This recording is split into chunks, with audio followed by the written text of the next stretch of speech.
नमस्कार, news point लेकर हाजिर हूं मैं राजीव।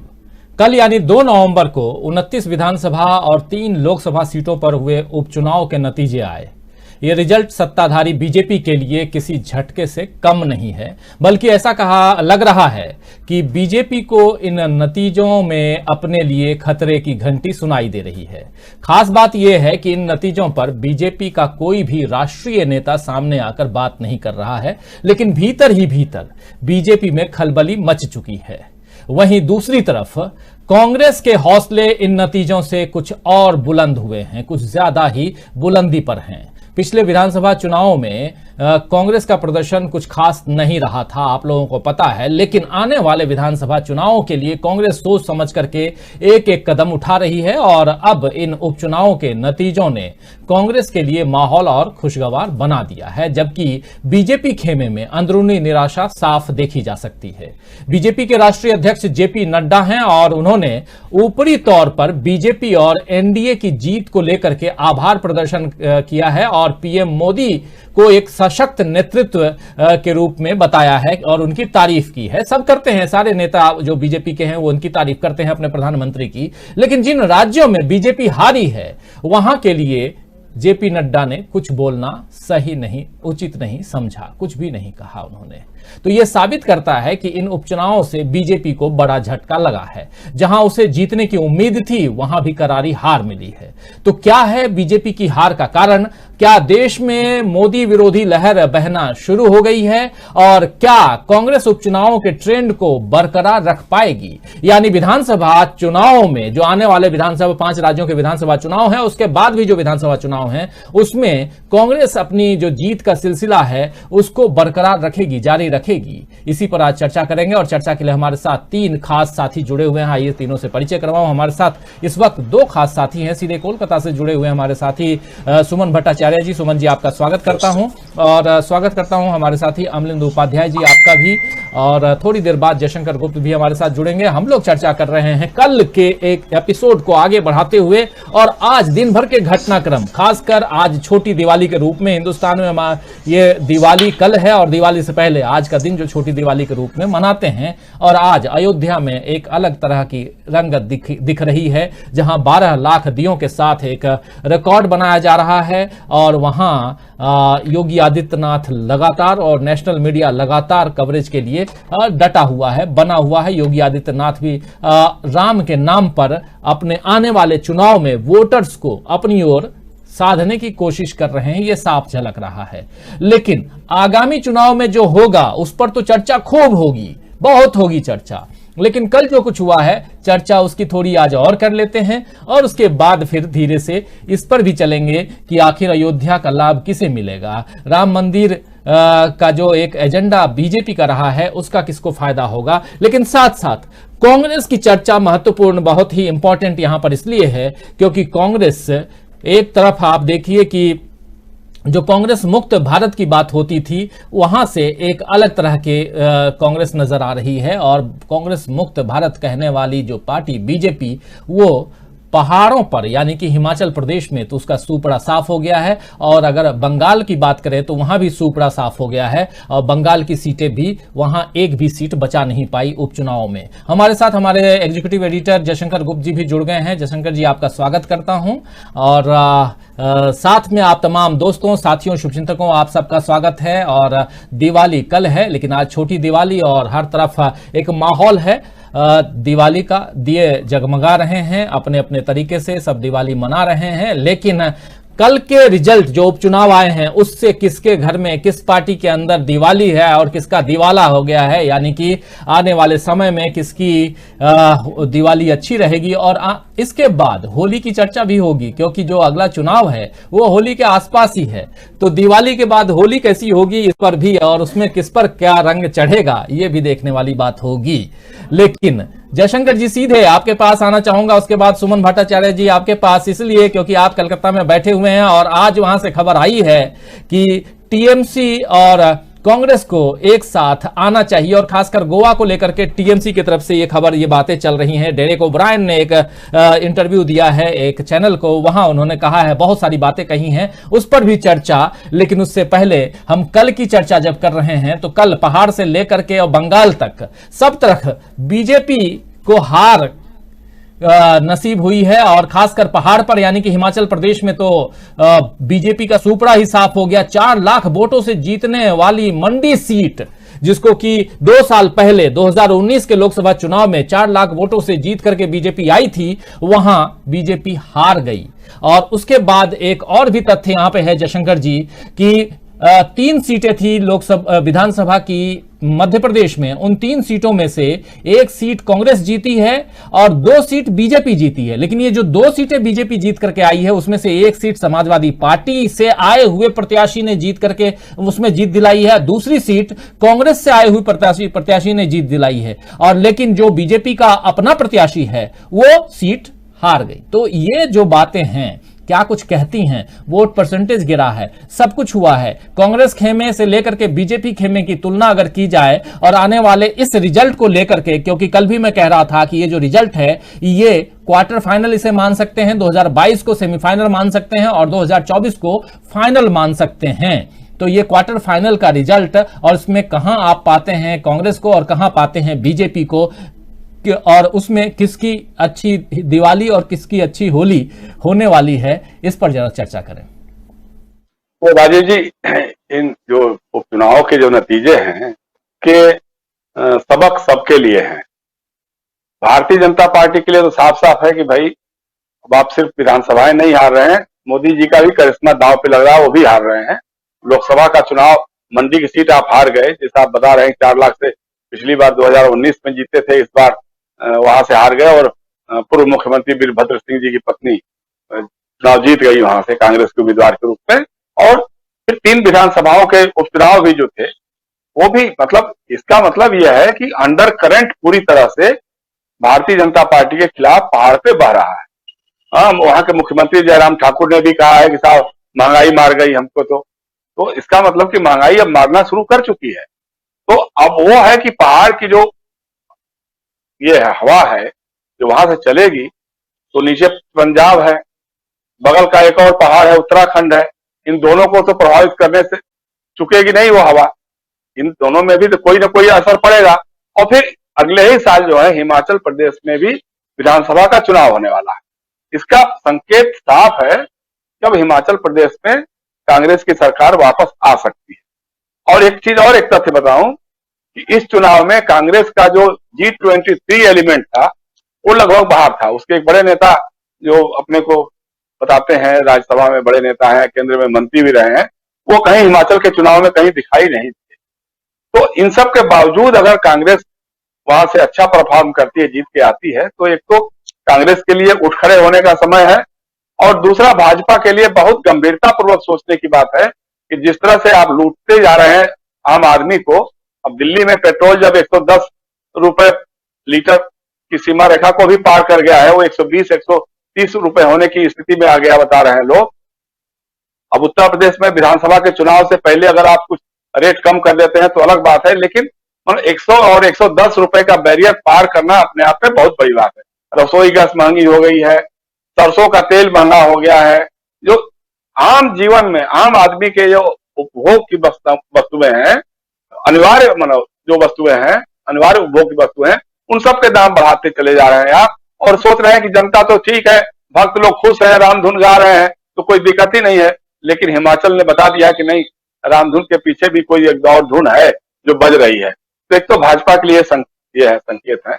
और कांग्रेस के लिए है कि देखिए जहां जहां कांग्रेस सीधी लड़ाई में है भारतीय जनता पार्टी के, वहां वहां उसको उसका लाभ मिल रहा है।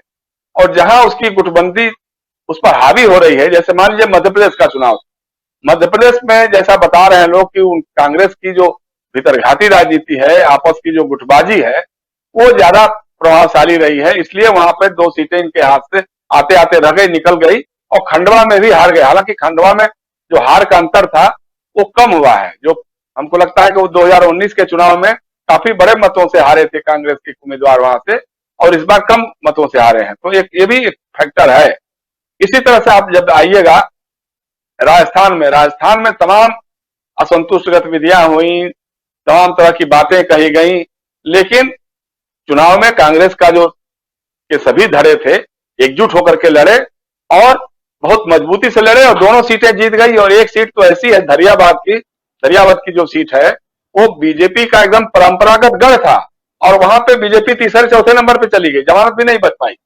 तो ये हालत पहुंच गई है, तो कहीं ना कहीं ये है कि एक असंतोष की जो लहर है, सरकार के फैसलों के खिलाफ जो लोगों की नाराजगी है वो आ रही है। उसी तरह से देखिए, अब जैसे हरियाणा में हमने कहा कि हरियाणा में कांग्रेस सीधी टक्कर में नहीं है, वहां त्रिकोणीय संघर्ष में है। तो वहां पे चौटाला की पार्टी भी है, कांग्रेस भी है और भारतीय जनता पार्टी भी है। तो वहां पे इंडियन नेशनल लोकदल जो ओम प्रकाश चौटाला जी की पार्टी है, उनका उम्मीदवार जीत गया, भाजपा का हार गया और कांग्रेस के उम्मीदवार की जमानत भी नहीं बच पाई। तो कांग्रेस को कहीं ना कहीं एक बात जरूर तय करनी पड़ेगी, देखनी पड़ेगी कि जहां जहां उसकी स्थिति बहुत मजबूत नहीं है वहां उसको क्या करना है।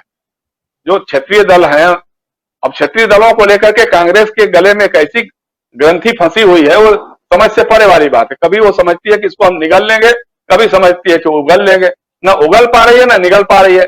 कभी लगता है कि नहीं मिलजुल करके गठबंधन करके चुनाव लड़ेंगे तो हमारा काम बन जाएगा, फिर कभी लगता है कि अरे नहीं नहीं, तो हम अपनी ताकत पे जब तक इनको पहले खत्म नहीं करेंगे तब तक हम खुद ही मर्ज नहीं कर पाएंगे। इसी धुंध में, इसी क्या बोलते हैं उसको, व्यामोह में उलझे रहने के कारण कांग्रेस की दुर्गति हुई है। हरियाणा हुआ, इसी तरह से बिहार हुआ। अब बिहार में आप जिस तरह से कन्हैया कुमार को लेकर उछल कूद करने लग गए थे कि अब तो एक ऐसा मसीहा हमारे हाथ में आ गया है और भक्त चरण दास के रूप में दलित नेता हमारा ऑब्जर्वर बन गया है, इन दोनों के युवा नेतृत्व में तो हम एकदम अपने इमर्ज कर जाएंगे और आरजेडी को हम उसकी हैसियत बता देंगे। नतीजा क्या हुआ? दोनों सीटों पे आपकी जमानत जब्त हो गई, कहीं 5,000 कहीं 6,000 3,000 वोट मिला आपको। ये आपकी हैसियत है कि अगर अकेले दम पे चुनाव लड़ते हैं तो आपकी स्थिति क्या होगी। इसी तरह से पश्चिम बंगाल में वो तय नहीं कर पा रहे हैं ये लोग कि हमको ममता बनर्जी के साथ वहां रहना है या ममता बनर्जी के विरोध में रहना है। अगर विरोध में भी रहना है तो उस ढंग से कुछ काम नहीं आप कर रहे हैं, कहीं संगठन आप नहीं बना रहे हैं, कहीं संघर्ष नहीं कर रहे हैं, मतलब एकदम उनके हाथ पे छोड़ के रखा हुआ है। एक ऐसे आदमी को अध्यक्ष बना के रखा हुआ है जो ममता बनर्जी का धुर विरोधी है, लेकिन पार्टी कहीं खड़ी नहीं हो रही है। 4 सीटों में भाजपा तो हारी है और इतने बड़े प्रचंड बहुमत से ममता बनर्जी के उम्मीदवार जीते हैं, जितना कि जनरल असेंबली इलेक्शन में भी शायद नहीं जीते होंगे वो लोग, उससे बड़े बहुमत से जीत के आए हैं।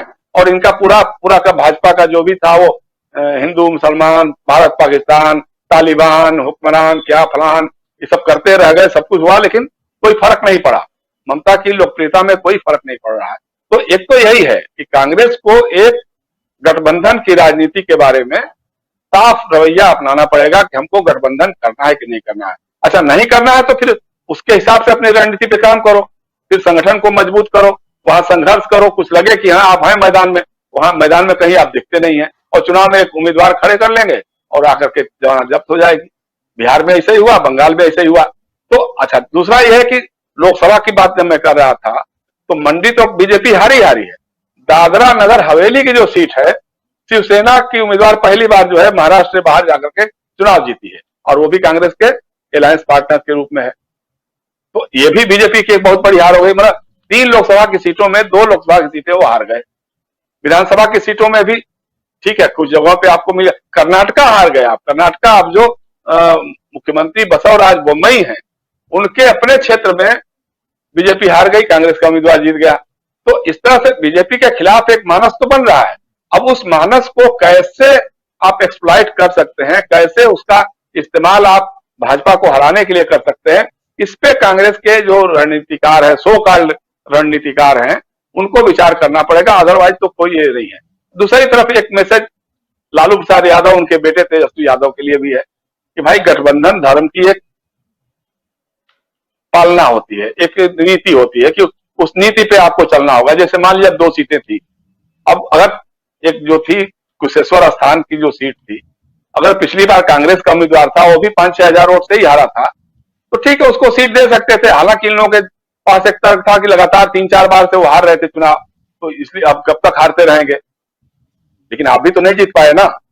तो कोई ना कोई कहीं ना कहीं जब भी जो गठबंधन धर्म होता है उसके बहुत सारे नियम होते हैं, परंपराएं होती हैं, तो उसका अनुपालना करना बहुत जरूरी होता है। तो ये बात इनको भी सीखनी होगी। तो सबसे बड़ी बात यही है इसका संकेत कि एक तो भारतीय जनता पार्टी की कुर्सी डगमगा रही है, हिल रही है। अब उनको सबसे बड़ी चिंता हो गई है उत्तर प्रदेश को लेकर के। उत्तराखंड तो लगता है कि जा सकता है।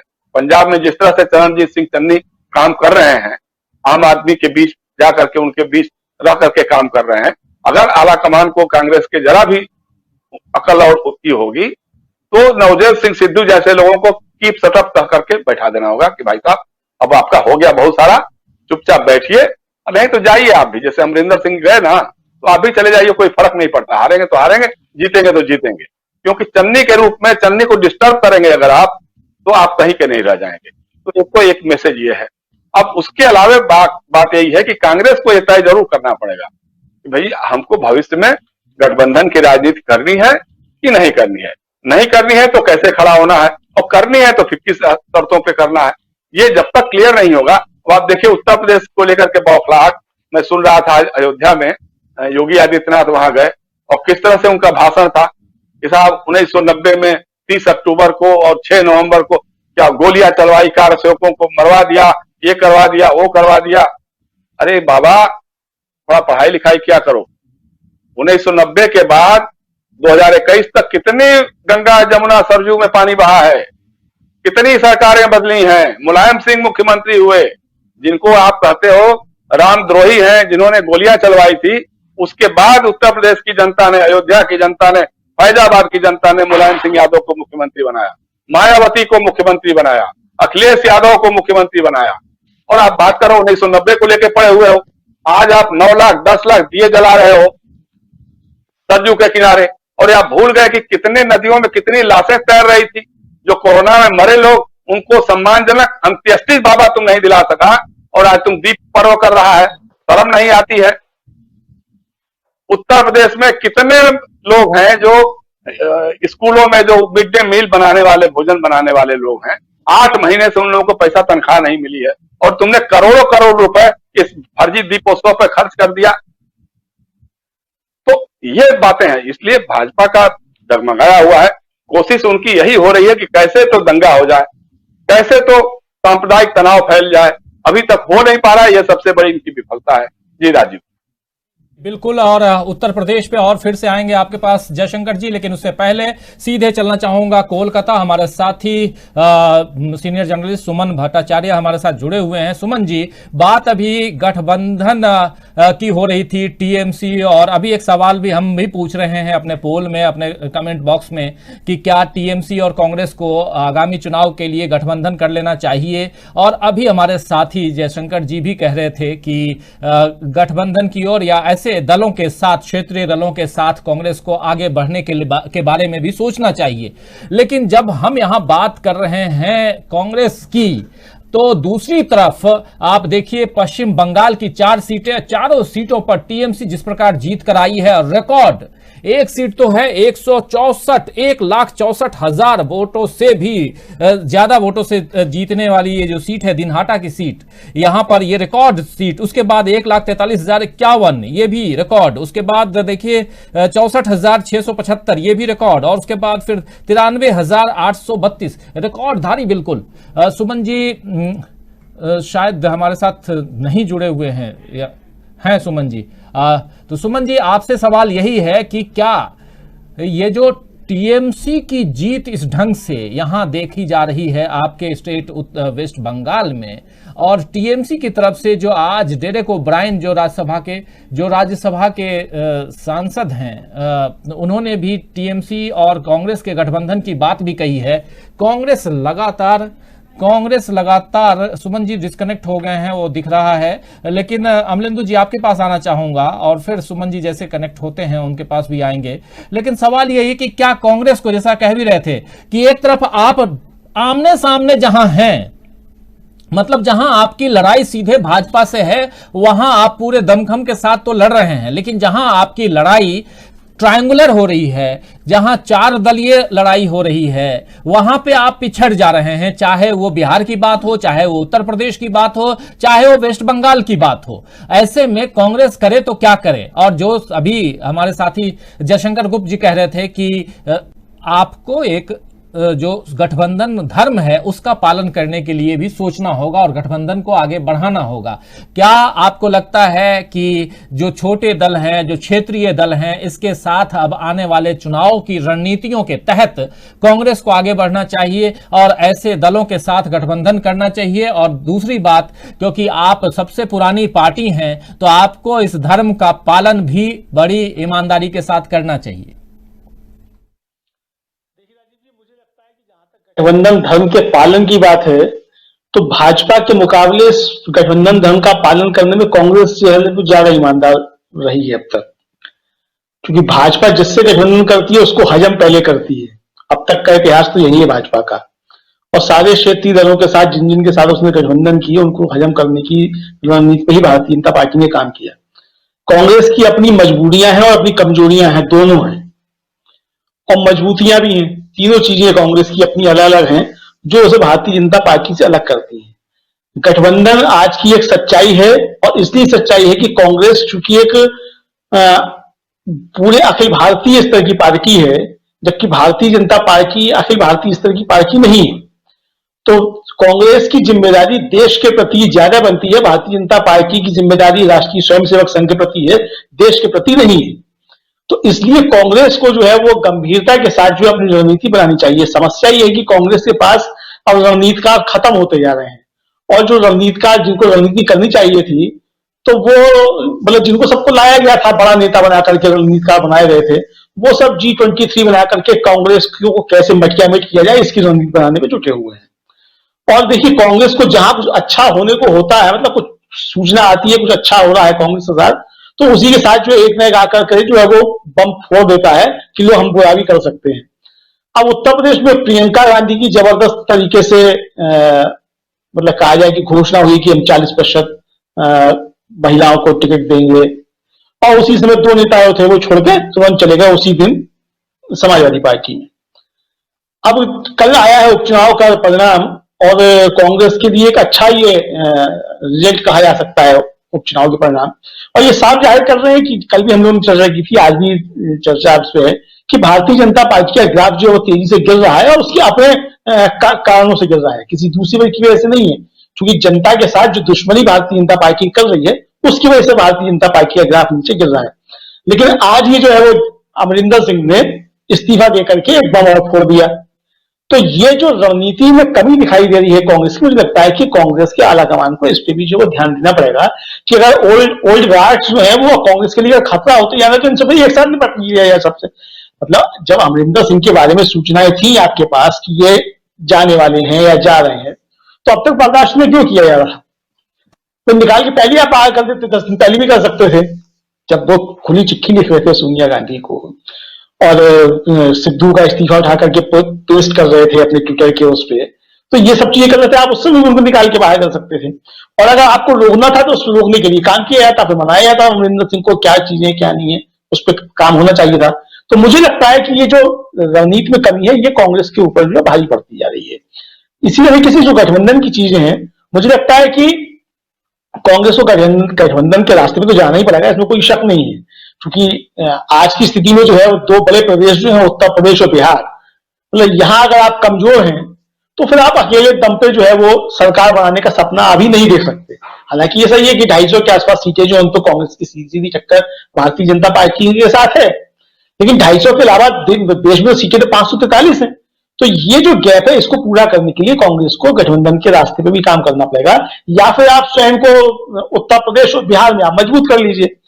तो बिहार का तो देखिए सामने आ गया कि बिहार में जो है कांग्रेस ने भी गलती की और आरजेडी ने भी गलती की, दोनों ने गलतियां की, और गठबंधन धर्म का पालन जो करना चाहिए था वो दोनों ने नहीं किया।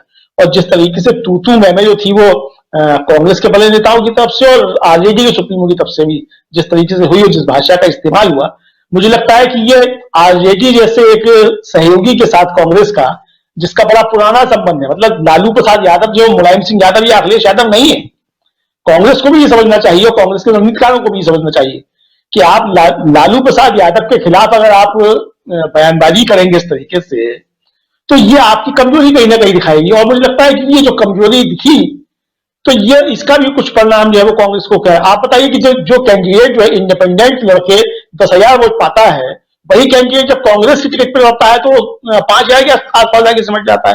तो कहीं ना कहीं कमी है कांग्रेस की रणनीति की, लेकिन कमी आरजेडी की भी है। ऐसा नहीं कि आरजेडी में सब ठीक ठाक है। ये समझना होगा आरजेडी को भी कि आज की आरजेडी अब वो आज से 15 साल पहले वाली आरजेडी नहीं है, और समीकरण सब जगह बदल रहे हैं।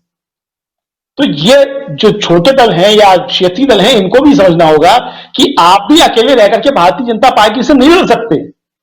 और आज भारतीय जनता पार्टी जिस तरीके से दबाव बना करके इन क्षेत्रीय दलों को अपने पक्ष में किस तरीके से कर लेती है, पिछले दरवाजे से कर लेती है, तमाम बिल जो वो पास हो जाते हैं इन्हीं क्षेत्रीय दलों के भरोसे। तो क्यों हो जाते हैं?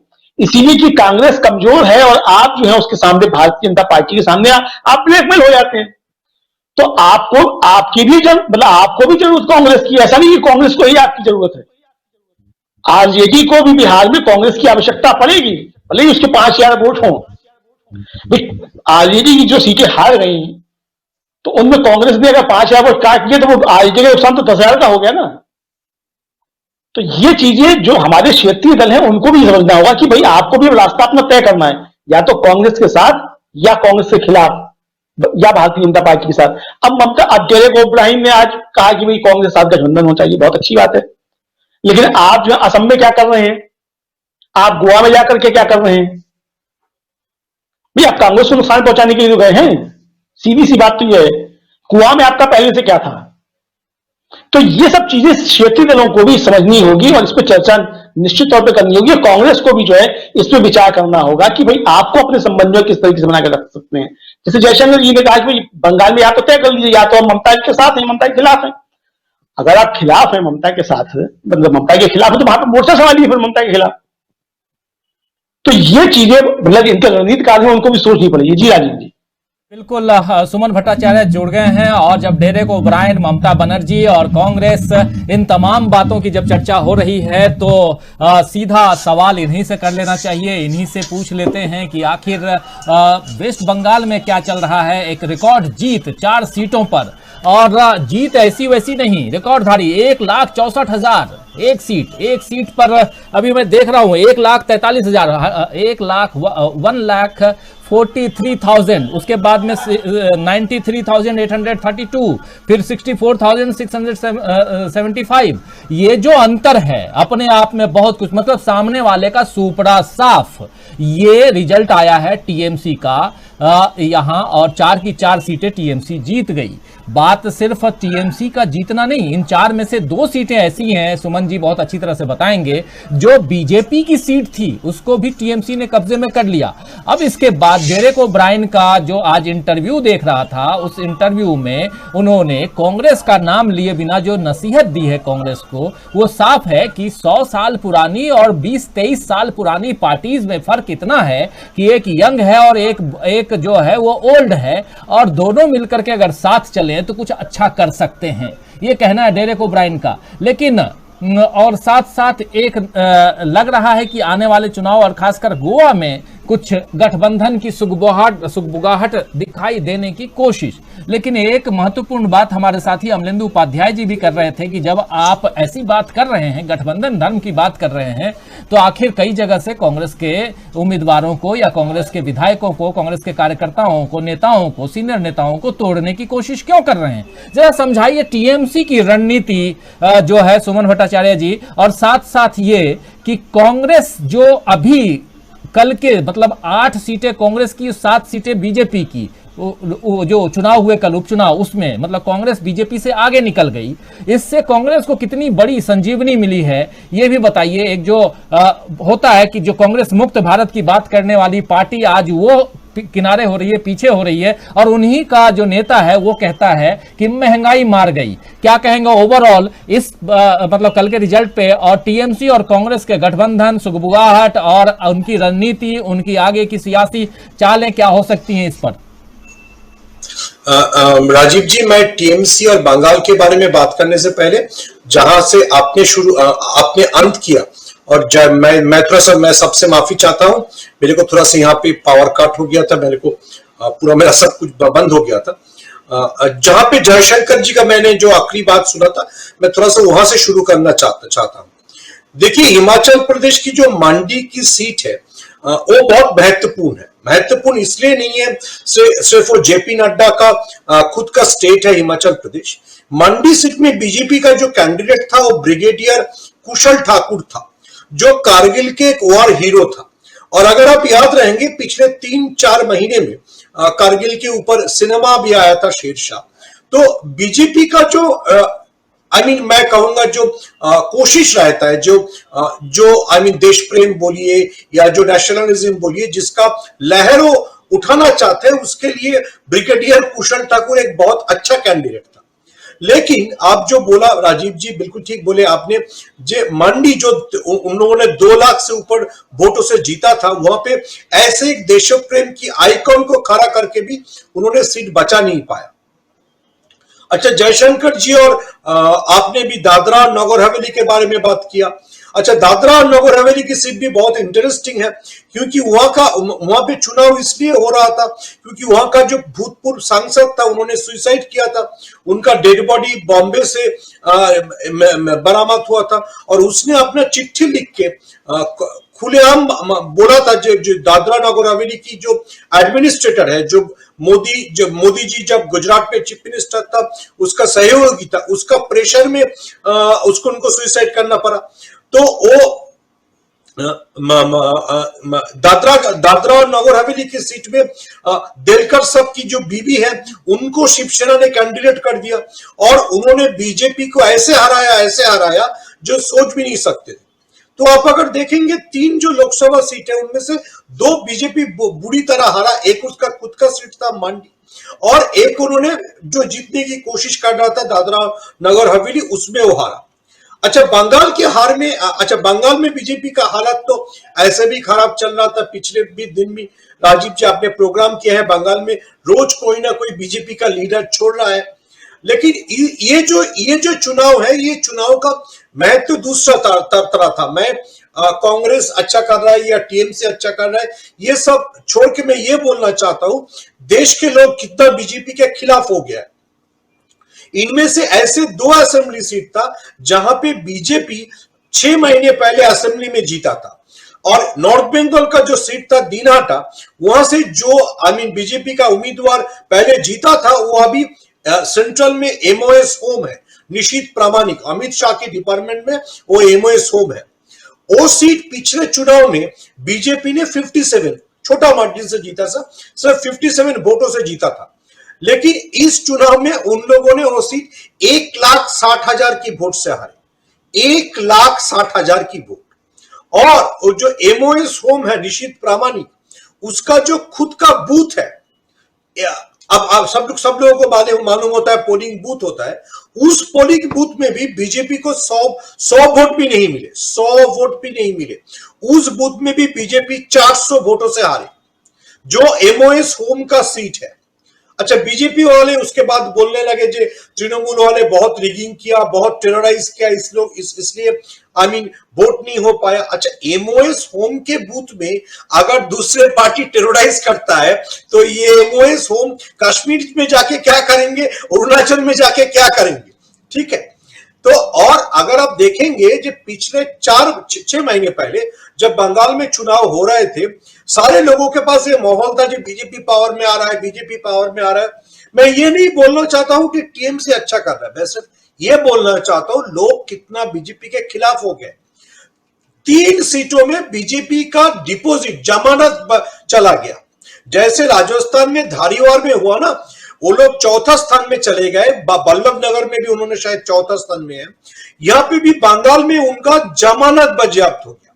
और बहुत इंटरेस्टिंग ऐसा हुआ, और एक बात हुआ, एक सीट जो कलकत्ता के बिल्कुल नजदीक है, जहां पे टीएमसी का उम्मीदवार, टीएमसी का एमएलए मर गए थे कोविड में, इसलिए वहां पे चुनाव कराना पड़ा। वहां पे भी बीजेपी का जमानत तो गया, लेकिन वहां पे लेफ्ट फिर से वापस आ गया। लेफ्ट से बीजेपी से 2000 से कम वोट मिला।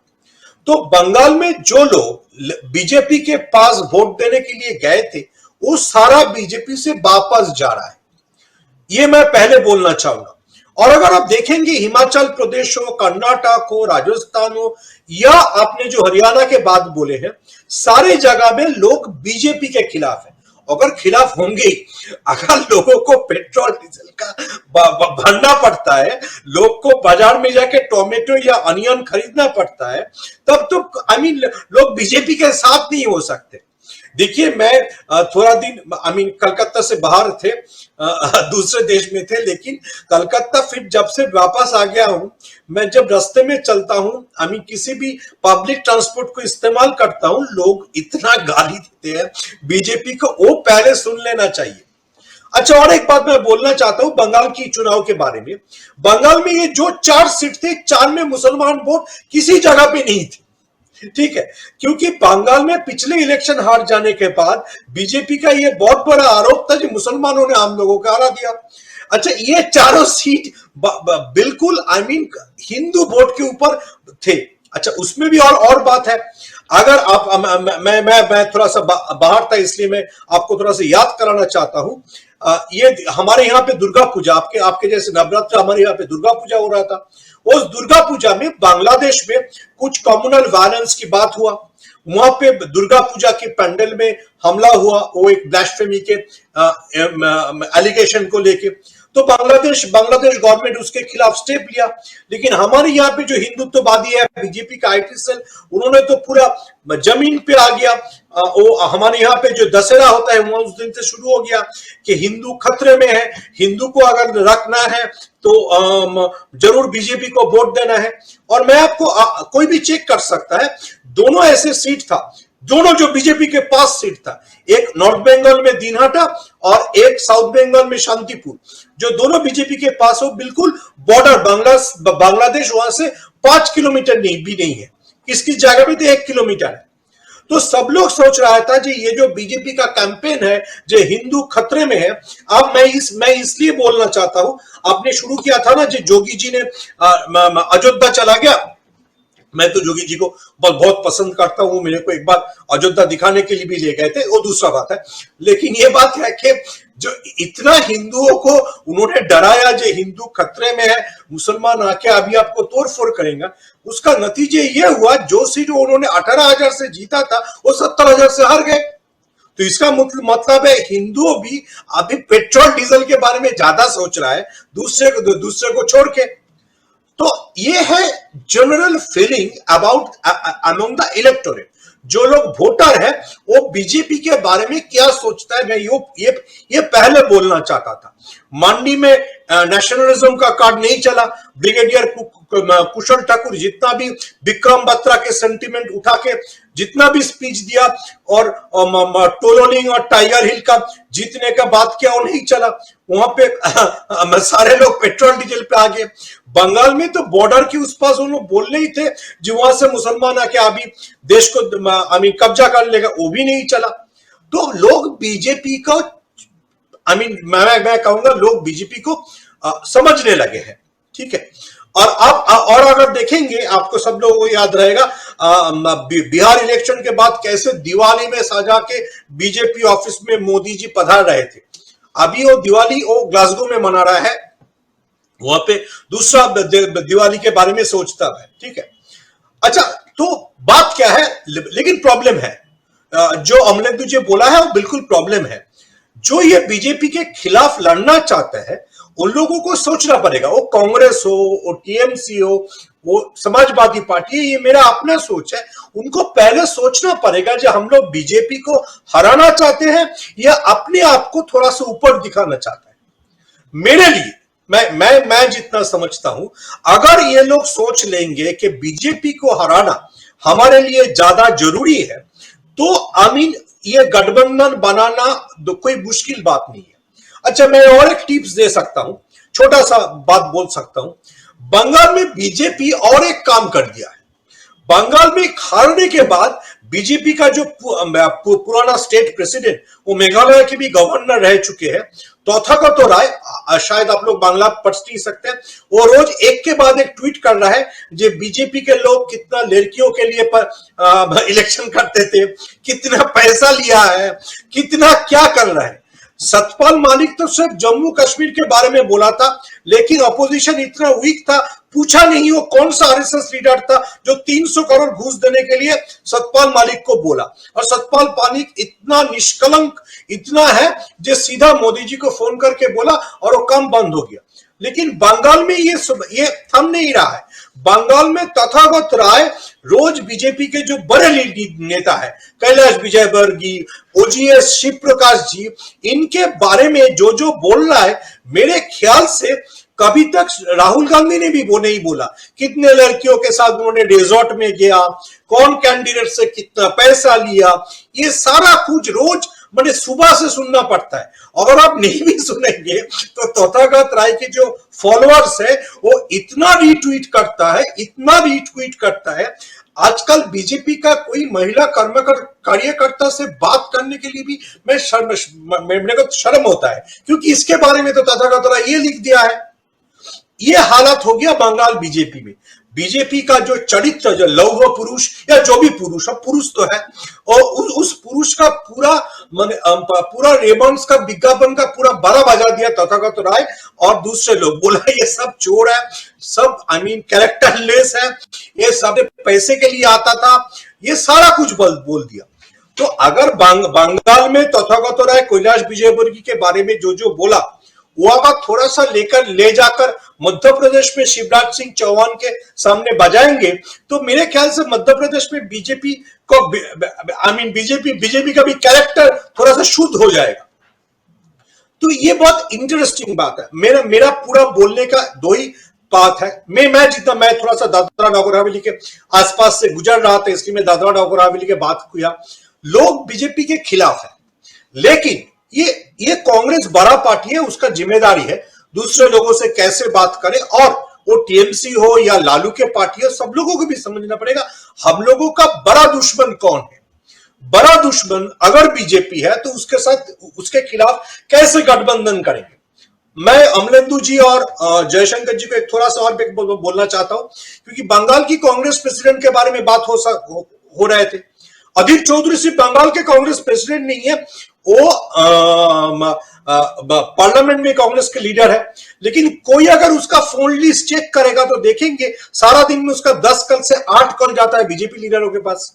वो 2 कॉल करते हैं शायद किसी कांग्रेस को, और मैं दावे के साथ कह सकता हूं, ठीक है। अगर ऐसे लीडर, देखिए राहुल गांधी ने एक बहुत अच्छी बात बोला, हम लोगों को आरएसएस के खिलाफ लड़ना है, एक मतादर्श, एक सोच के खिलाफ लड़ना है।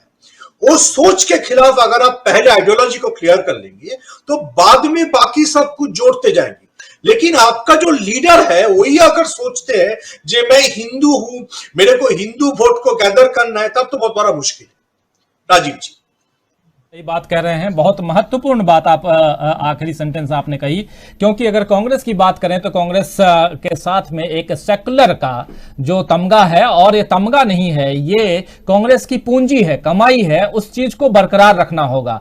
आप अगर उसी पिच पर बैटिंग करने की कोशिश करेंगे, उसी एजेंडे को आगे बढ़ाने की कोशिश करेंगे जिस एजेंडे को आरएसएस और बीजेपी वाले पिछले 40 साल 42 साल से आगे बढ़ा रहे हैं, खासकर बीजेपी की बात कर रहा हूं, तो फिर तो आप लड़ लिए और आगे बढ़ गए। तो इसलिए यह बात कांग्रेस को समझनी होगी। लेकिन जयशंकर जी, जब कल के उपचुनाव की भी बात हम कर रहे हैं, साथ में गठबंधन धर्म की बात कर रहे हैं, बहुत सारी बातें हम आज और बहुत महत्वपूर्ण बातें कर रहे हैं, जो दर्शक हमारे साथ जुड़े हुए हैं बहुत अच्छी तरह से समझ सकते हैं कि इसका निहितार्थ क्या है, इसके अंदर हम लोग क्या खोजने ढूंढने की कोशिश कर रहे हैं। और जैसे लिख भी रहे हैं कि कांग्रेस की जीत से बीजेपी में खलबली, यह खलबली है। यह खलबली इसलिए है क्योंकि कांग्रेस का कोई भी बड़ा नेता और बहुत अच्छी बात अभी सुमन भट्टाचार्य ने कही कि दिवाली मनानी ही थी, तो आप अगर इस जीत की, क्योंकि आप तो छोटी छोटी जीत पे भी, और हम लोगों ने देखा है जयशंकर जी, आप गवाह हैं, सामने देखते रहे हैं कि बीजेपी कार्यालय में कैसे उत्सव मनाया जाता रहा, लेकिन आज तो सब तरफ शांति है, खामोशी है। बीच हरियाणा में एक सीट, और उस सीट पे भी बीजेपी हार जाती है, ये भी सोचने वाली बात है। राजस्थान की जब हम बात कर रहे थे, तीसरे नंबर पे, चौथे नंबर पर आना बीजेपी को, यह भी एक सोचने वाली बात है। मध्य प्रदेश की हम बात कर रहे हैं, जहां आपकी सरकार है, 3 में से आप 2 सीटें जीत पाते हैं, लेकिन एक सीट जो हारते हैं वहां आपका ओरिजिनल अपना कैंडिडेट होता है जो जिता नहीं पाता है, और वहां कांग्रेस जीत जाती है। यह भी सोचने वाली बात है। यहां हम हिमाचल की बात तो कर ही रहे हैं, और हिमाचल में एक कैंडिडेट को मात्र 2662 वोट्स मिले हैं, मात्र 2000। बीजेपी के एक कैंडिडेट को 2500 वोट मात्र पाना, आप समझ सकते हैं, जो अपना जो नॉमिनेशन का जो रकम है वो भी ना बचा पाए, तो इससे ज्यादा और क्या कहा जाएगा। तो ये स्थितियां हैं, ये स्थितियां क्या कहती हैं, ये जरा समझाइए। और क्या इन सब स्थितियों पर, जैसा कि कल मुख्यमंत्री हिमाचल के जयराम ठाकुर ने कहा है कि महंगाई मार गई, तो क्या पेट्रोल डीजल महंगाई, बेरोजगारी, ये अब मुद्दे है या विपक्ष के अपने कारणों से? अदरवाइज जनता तो भाजपा को हराने के मूड में साफ साफ दिखते ही है। मतलब जैसा अभी बहुत अच्छी बातों समझाई सुमंत ने, तो जैसे बंगाल में और हिमाचल में, बंगाल में हिंदू खतरे में है और हिमाचल में राष्ट्र खतरे में है, ये दोनों दांव फेल कर गए, क्योंकि वहां पे जो राष्ट्रवाद का प्लैंक था हिमाचल प्रदेश में सबसे अधिक सैनिक और पूर्व सैनिक हैं, और उस इलाके में अगर भारतीय जनता पार्टी को ऐसी शिकस्त मिलती है तो बहुत बड़ी बात है। या पश्चिम बंगाल में, अब आप देखिए, अब तो हर बात पे शक होता है भाई, जब कोई चुनाव होता है तभी पड़ोस में या हमारे यहाँ ऐसी घटनाएं क्यों होती हैं। और बांग्लादेश में हिंदू खतरे में है, तो पिछले 7 वर्षों में कभी और खतरे में नहीं थे। जब पश्चिम बंगाल में 4 उपचुनाव होने वाले हुए तभी खतरे में हो गए। क्यों हो गए भाई? कहीं ना कहीं एक नेक्सस जरूर कहीं ना कहीं दिखाई देता है कि जो सांप्रदायिक तनाव या उन्माद बढ़ाने की कोशिश की जाती है, अब वो कैसे की जाती है, कैसे होती है, ये हम अभी नहीं बात करेंगे, लेकिन कुछ तो है कि चुनाव के समय ही ऐसी बातें क्यों होती। अब दुर्भाग्य है उन लोगों का कि साहब सफल नहीं हो पा रही उनकी रणनीति। बंगाल में कोई रिएक्शन नहीं हुआ, पश्चिम बंगाल में कोई रिएक्शन नहीं हुआ, और बड़ी तत्परता से पेश आई शेख हसीना वाजेद की सरकार, उसने सारा पूरा एक्शन लिया, काम किया। और सबसे बड़ी बात कि बांग्लादेश की जो सेकुलर जमातें थी, वो लोग सड़कों पे निकल के आए, हिंदुओं के पक्ष में नारेबाजी करते हुए जुलूस निकाला। और जो कट्टर इस्लामी जो वहां के लोग हैं, कुछ लोग जो अभी भी बचे हुए हैं जमात इस्लामी, या वो बेगम खालिदा जिया की पार्टी के लोग, या जो भी है इस तरह के, उसके पीछे कहीं ना कहीं ISI का भी हाथ हो सकता है। तो क्या हमारे लोगों का भी उनके साथ कुछ है क्या? क्योंकि चुनाव के समय होने का मतलब समझ से परे की बात है। अगर पिछले साल भी दुर्गा पूजा दशहरा के समय हुआ होता तो बात समझ में आती, लेकिन ऐसा है नहीं। जब भी हिंदुस्तान के किसी राज्य में, खासतौर से सीमावर्ती राज्य में जब चुनाव होता है, तभी ऐसी घटनाएं होती हैं। तो ये तो बातें हैं। अब सवाल रह गया ये विपक्ष की एकता की बातें हैं, विपक्ष कैसे चुनौती दे पाएगा। देखिए, अभी मैं एक दिन देख रहा था, प्रशांत किशोर का एक बयान आया था कि वो भारतीय जनता पार्टी को इस हालत में भी हराना बड़ा मुश्किल हो जाएगा। अब वो प्रशांत किशोर किसका खेल खेल रहे हैं, किसका नहीं खेल रहे हैं, ये एक अलग बात हो सकती है, लेकिन उनकी बातों में कुछ सच भी है। क्योंकि जो 1977 से पहले कांग्रेस की जो हालत होती थी, आज लगभग भारतीय जनता पार्टी उस हालत में पहुंच गई। उसके पास एक संगठन है, राष्ट्रीय स्वयंसेवक संघ है, मीडिया है पूरी की पूरी तरह से। इंदिरा गांधी के साथ उतना मीडिया उस समय नहीं था, लेकिन इनके साथ तो 100% मुख्यधारा का मीडिया इनके साथ है। कारपोरेट है, पैसे वाले हैं सारे के सारे लोग, और एक समाज का जो सो कॉल्ड एलीट क्लास है, जो उस समय कांग्रेस इंदिरा गांधी के साथ एलीट जोड़ कर देखता था अपने को, वही एलीट आज बीजेपी के साथ जुड़ करके देख रहा है। तो इन सब से लड़ने के लिए आपके लिए उस समय क्या होता था कि 30-35% वोट पा करके कांग्रेस जो है सरकार बना लेती थी, केंद्र में भी और राज्यों में भी बना लेती थी, और विपक्ष जो है 60% के आसपास वोट लेने के बाद भी पैदल हो जाता था, नहीं कुछ कर पाता था। आज हालत वही हो गई है कि भाजपा कम वोट लेकर के भी सत्ता ले रही है। आज भी मोदी जी के या भाजपा के चमत्कारी और वैश्विक गुरु वाले नेतृत्व के बावजूद 50% से अधिक आबादी उनके खिलाफ है। जो हिंदुस्तान के जो सबसे बड़े राज्य हैं, उत्तर प्रदेश को छोड़ दिया जाए, पश्चिम बंगाल है, तमिलनाडु है, महाराष्ट्र है, ये तीनों उनके पकड़ से बाहर हैं। तो इसके बावजूद अगर कुछ हो पा रहा है तो जैसे उस समय गैर कांग्रेसवाद की जो थियरी चली थी, डॉक्टर राम मनोहर लोहिया ने या जयप्रकाश नारायण ने भी बाद में दी थी, उसी तरह की थियरी की आज जरूरत है कि गैर भाजपावाद की आवश्यकता है। गैर भाजपावाद को मजबूत करना होगा। और अभी ममता आगे बढ़ेंगी कि राहुल आगे बढ़ेंगे कि प्रियंका आगे बढ़ेंगे, इस फेर में न पड़ के भाजपा कैसे शिकस्त दी जाएगी, भाजपा को कैसे शिकस्त दी जाएगी, क्योंकि जो स्थितियां हैं आज, बेरोजगारी चरम पर है राजीव जी, महंगाई चरम पे है, भ्रष्टाचार चरम पे है।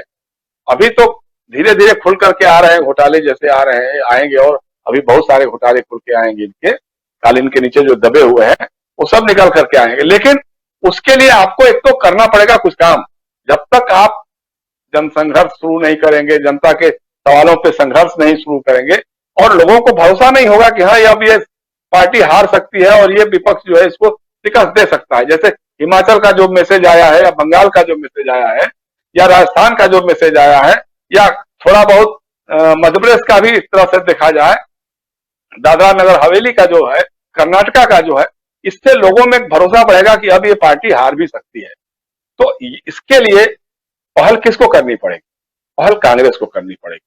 कांग्रेस अगर चुपचाप बैठे रहेगी, सोचेगी कि हम सबसे बड़ी पार्टी हैं और लोग हमारे पास आएंगे और हम ही सरकार बनाएंगे, तो ये मुगालता दूर कर लेना चाहिए। हमने बहुत पहले से भी इसी चैनल पर हम लोगों ने बातचीत में कही है, ये जिम्मेदारी कांग्रेस की, सोनिया गांधी की, राहुल गांधी की है, प्रियंका गांधी की भी है कि सिर्फ कांग्रेस को नहीं, अपोजिशन को लीड करो। आज तक, अभी तक यूपीए का भी कोई स्ट्रक्चर खड़ा नहीं हो सका है। सिर्फ सोनिया गांधी चेयरपर्सन है, लेकिन बाकी यूपीए में कौन कहा है? जो सबसे, जैसे अभी अमलेंदु कह रहे थे, जो सबसे भरोसेमंद नेता और घटक था राष्ट्रीय जनता दल, उसके बारे में जिस तरह की बातें आपने कहनी शुरू कर दी। अब लालू की सेकुलरिज्म पे कोई सवाल कर सकता है, भाई वो चारा घोटाले में फंसे, जेल गए, सजा हुई, वो एक अलग बात हो सकती है, उस पर बहस की गुंजाइश हो सकती है। लेकिन लालू के सेकुलर क्रेडेंशियल पे, तेजस्वी यादव, जगदानंद सिंह या शिवानंद तिवारी के सेकुलर क्रेडेंशियल पे कोई सोचे तो ये तो अद्भुत बात है। अभी कहते हैं कि साहब उनके साथ मिलकर सरकार बनाई थी। नहीं, माफ कीजिएगा, उस समय राष्ट्रीय जनता दल था ही नहीं, वो जनता दल की सरकार थी, विश्वनाथ प्रताप सिंह के नेतृत्व वाली सरकार थी। और इसी लालू यादव ने लालकृष्ण आडवाणी को अपने बिहार में गिरफ्तार किया था। वो चाहते तो नहीं गिरफ्तार करते लालू, और बड़े आराम से रह जाते। या आज जिस तरह से बहुत सारे लोग विपक्ष के नाम की राजनीति कर रहे हैं और घुटने टेक करके पड़े हुए हैं, आराम चैन की राजनीति कर रहे हैं, लालू प्रसाद यादव भी कर सकते थे ये काम। तो इसलिए वो काम नहीं करना चाहिए। और कभी भी, जैसा भी कभी होता है, देखिए अतीत में भी ऐसा हुआ है, कांग्रेस ये सोचे कि हम एकला चलो करके कोई एक रणनीति बना लेंगे और बाकी लोग हमको फॉलो करेंगे, तो आज कांग्रेस की वो स्थिति है नहीं। भाई जितनी आपकी पूरी स्ट्रेंथ है लोकसभा में, उसी के आसपास और दलों की भी है। तो कहीं ना कहीं आपको एक विचार करना होगा, जो गैर भाजपावाद है और संघर्ष आधारित गैर भाजपावाद है, महंगाई के सवाल पे, बेरोजगारी के सवाल पे, इन सारे सवालों को लेकर के जब आप जनता के बीच जाएंगे, आंदोलित होंगे, और विपक्ष को एक बार जब भी कभी हो, विपक्ष की दलों की बैठकें लगातार होनी चाहिए, दिल्ली में भी होनी चाहिए, बंगाल में भी हो, बिहार में भी हो, सब जगह हो। और भाई कि कैसे करना है, कैसे आगे बढ़ना है, उसमें राय बात करके एक आम राय से अगर फैसले लेकर के आगे आप बढ़ेंगे तो बात बनेगी। दूसरा है कि कांग्रेस के अंदर भी आपको प्रोएक्टिव रहना पड़ेगा। कांग्रेस में कौन क्या कर रहा है, जैसे अभी सुमन बता रहे थे ना, वही मैंने सवाल, मैं उसको खोल के नहीं कहना चाहता था, जिसको उन्होंने कहा कि अधीर रंजन चौधरी जो है ममता विरोध की आग में जल रहे हैं, तप रहे हैं। तो भाई आप जलो ना, जल जाओ ना, जाकर के आत्मदाह कर लो राजनीतिक तौर पे, लेकिन पार्टियों क्यों जला रहे हो यार? ये जब तक इस पे नहीं होगा, जैसे नवजोत सिंह सिद्धू के बारे में, नवजोत सिंह सिद्धू क्या कर रहे हैं, क्या नहीं कर रहे हैं, उनसे कांग्रेस पार्टी को पंजाब में फायदा हो रहा है कि नुकसान हो रहा है, ये तो कांग्रेस के आलाकमान को सोचना चाहिए, देखना चाहिए। भाई पिछले 3-4 महीनों में जो उनकी गतिविधियां रही हैं, उससे किसको लाभ हो रहा है? कांग्रेस को हो रहा है कि नहीं हो रहा है? जो जो कहते गए वो आप करते गए, उसके बावजूद वो आदमी लगातार अपने मुख्यमंत्री को ही नीचा दिखाने में लगा हुआ है। तो ऐसे लोगों पे एक प्रोएक्टिव आपका एक अप्रोच रहना चाहिए पार्टी में। जैसे अब लुइजियाना फ्लोरियो किन स्थितियों में छोड़ करके टीएमसी में गए, आपको तो रखना चाहिए कि भाई गोवा चुनाव होने वाला है, वहां जाते, लोगों से मिलते, विधायकों की बैठक करते, नेताओं की बैठक करते। भाई क्या वजह थी कि जीत के कितने विधायक आए थे और कितने विधायक आपके पास रह गए हैं? तो उन सारी समस्याओं पे जब आपके ऑब्जर्वर जाएंगे, वहां लोगों से मिलेंगे, बातें करेंगे, नेताओं के बारे में पता करेंगे, कौन क्या कर रहा है, किससे मिल रहा है, क्या नहीं कर रहा है, तो जब तक आप इस ढंग से नहीं करेंगे तो भाई देखिए अब स्टैंड स्टिल तो नहीं रहेगा। जो बाकी पार्टियां हैं वो अपना काम तो करेगी, ऐसा तो नहीं कि आपके भरोसे कि ठीक है गोवा आपके लिए छोड़ दिया, फलाना आपके लिए छोड़ दिया और आप लड़िए, हारिए, जीतिए, आप ही के जिम्मे है, तो ये नहीं चल पाएगा। आपके पार्टी के अंदर जो अपने को उपेक्षित महसूस कर रहे हैं, लुइजियाना फ्लोरियो बहुत अच्छे नेताओं में गिने जाते हैं, वहां मुख्यमंत्री रहे हैं, मैं उनको जानता हूं व्यक्तिगत तौर पर, और ईमानदार उनकी छवि रही है। तो ऐसे लोग अगर आपको छोड़ के जा रहे हैं तो आपका भी है। और ममता से भी जब इस तरह की बात हो तो आपको कहना चाहिए कि भाई जहां आप हो वहां आप रहो, मजबूती से रहो, लेकिन हमारे यहाँ उस ढंग से अगर करोगे तो फिर हम भी उस तरह से काम करना शुरू कर देंगे। तो कहीं ना कहीं एक सामंजस्य, समन्वय बनना चाहिए, कोऑर्डिनेशन होना चाहिए, संवाद के जरिए होना चाहिए। तो ये अगर स्थितियां बन जाती हैं तो मुझे लगता है कि भारतीय जनता पार्टी अंदर से खोखली हो रही है। क्योंकि देखिए अंधभक्ति में, भक्ति भाव में आप कुछ भी कर दीजिए कि साहब 150 रुपए भी पेट्रोल हो जाएगा तो हम भाजपा को ही वोट देंगे। अब दे दो भैया, 150 ले लो, आप जाके खरीद लो, तुम भक्त हो ना, हमारे हिस्से का भी भाई आप ही पैसा दे दो। भाई हम तो नहीं है तुम्हारे भक्त हैं यार, तो हम क्यों देंगे 150 रुपए? हम क्यों 110 रुपए देंगे? जब $110 पर बैरल जब कच्चे तेल का दाम था अंतर्राष्ट्रीय बाजारों में, तब 60-65 रुपए का पेट्रोल मिलता था यार 1 लीटर। तब यही भाजपा के लोग छाती पे लगा लगा के पेट्रोल, वो जो रसोई गैस का सिलेंडर और पेट्रोल का पाइप और संसद मार्ग पे प्रदर्शन करते थे। आज शर्म नहीं आती है कि 110 रुपए से ऊपर का रेट हो गया है दिल्ली में। हम मतलब हमारी हालत यह है, जो भाई बहुत हम तो बहुत निचले तबके के हैं ना, बहुत ऊपरी तबके के हैं, लेकिन हफ्ते में गाड़ी निकालना हमारे लिए खतरनाक हो जाता है। लगता है कि अगर एक दिन गाड़ी निकाल के गए तो हमारा 400-500 रुपए खर्च हो जाएगा, वो आएगा कहां से? तो जब हमारी हालत होगी तो गांव में, भाई देहातों में, खेतों में काम करने वाले लोगों की हालत यह है कि नलकूप में चलाने के लिए डीजल का इतना महंगा हो गया है, बिजली इतनी महंगी हो गई है, खाद के दाम इतने महंगे हो गए, खाने के लिए लोगों के पास लाले पड़ रहे हैं, सब्जियों का मौसम है, सब्जियां इतनी महंगी हो गई हैं, क्योंकि जब डीजल का दाम बढ़ जाएगा तो फिर ट्रांसपोर्टेशन बढ़ जाएगा, बाकी चीजों का दाम बढ़ जाएगा। तो जनता को लूटने खसोटने की एक हद होती है, एक सीमा होती है। अब उस सीमा को आप श्रीमान जी पार कर रहे हैं, हिमाचल के मुख्यमंत्री ने बता दिया है। अगर आप भी अभी भी अगर आप समझ नहीं पाते, नहीं समझ पा रहे हैं तो माफ कीजिएगा, 2022 हिमाचल, उत्तराखंड, पंजाब, उत्तर प्रदेश, मणिपुर, गोवा आपका इंतजार कर रहा है। लोग, जनता आपको जवाब देने के लिए तैयार बैठे हैं। और अगर कांग्रेस ने, अगर विपक्ष ने गैर भाजपावाद की रणनीति को कायम करके उसके थोड़ा सा सबक लग के, पिछली बार गैर कांग्रेसवाद में कुछ गलतियां भी हुई होंगी, उन गलतियों से भी सबक लेकर के अगर आप गैर भाजपावाद की राजनीति को अगर आगे बढ़ाएंगे तो भारतीय जनता पार्टी का भविष्य बहुत ज्यादा उज्जवल अब नहीं दिखाई देता है। जी जी बिल्कुल। और ये जो उपचुनाव हुए हैं, ये उपचुनाव साफ बता रहे हैं कि भारतीय जनता पार्टी का आने वाला समय जो है वो बहुत अच्छा नहीं रहने वाला है। थोड़ा सा आप लोगों से और समय लेना चाहूंगा, समय तो हो चुका है, 8 बज चुका है, लेकिन 10 मिनट का समय और चाहूंगा दोस्तों जो हमारे साथ जुड़े हुए हैं। और अमलेंदु जी और सुमन भट्टाचार्य, आप दोनों से भी एक सवाल सीधा है, चूंकि सामने चुनाव है, यूपी चुनाव, लेकिन कांग्रेस के लिए जो ये संजीवनी, खासकर हिमाचल प्रदेश में सुपड़ा साफ करना बीजेपी का, राजस्थान में सीटें, दोनों सीटें जीत जाना, मध्य प्रदेश में भी 3 में से 1 सीट जीतना, ये तमाम जो सीटें आई हैं, कर्नाटक में सीटें जीतना, वो भी बम्बई की जो सीट है, एसआर बम्बई की, वो सीट उनके क्षेत्र की सीट जीत करके आना, ये तमाम बातें कहां तक एक संजीवनी की तरह एक उत्साहवर्धक दिखाई दे रही हैं कांग्रेस के लिए, लेकिन दूसरी तरफ क्या इसको आगे आने वाले समय में कांग्रेस जो चुनाव होने हैं, जिसमें खासकर उत्तराखंड है और पंजाब है और गोवा है, इन 3 जगहों, गोवा की बात अभी बहुत विस्तार से बता रहे थे हमारे साथी जयशंकर गुप्त जी, यहां कांग्रेस भुना पाएगी और इसमें इन्हें किन घटक दलों को अपने साथ लाना चाहिए? पहले मैं देखिए राजीव, मुझे लगता है कि कांग्रेस को जो है वो ये तो उनको तय करना है कि किन घटक दलों को साथ लें और किनको वो साथ नहीं लें। हम लोग तो सिर्फ एक एनालिसिस कर सकते हैं, तो हमारा अपना एनालिसिस हो सकता है, हमारा एनालिसिस उनके हिसाब से गलत हो, क्योंकि सरकारें उनको बनानी है, हमको तो बनानी नहीं है। आज बैठ के एनालिसिस कर सकते हैं, जो जनता देख रही है, जो हम लोग देख रहे हैं उसको देख रहे हैं, तो हम तो वही कर सकते हैं। और इसीलिए हमारे एनालिसिस लोगों को बुरे भी लग जाते हैं, सबको बुरे लग जाते हैं, क्योंकि हम जो देखते हैं वो जनता की नजर से देखते हैं, वो सरकार बनाने की नजर से देखते हैं, और अच्छा बुरा वो अपना ज्यादा भला समझते हो।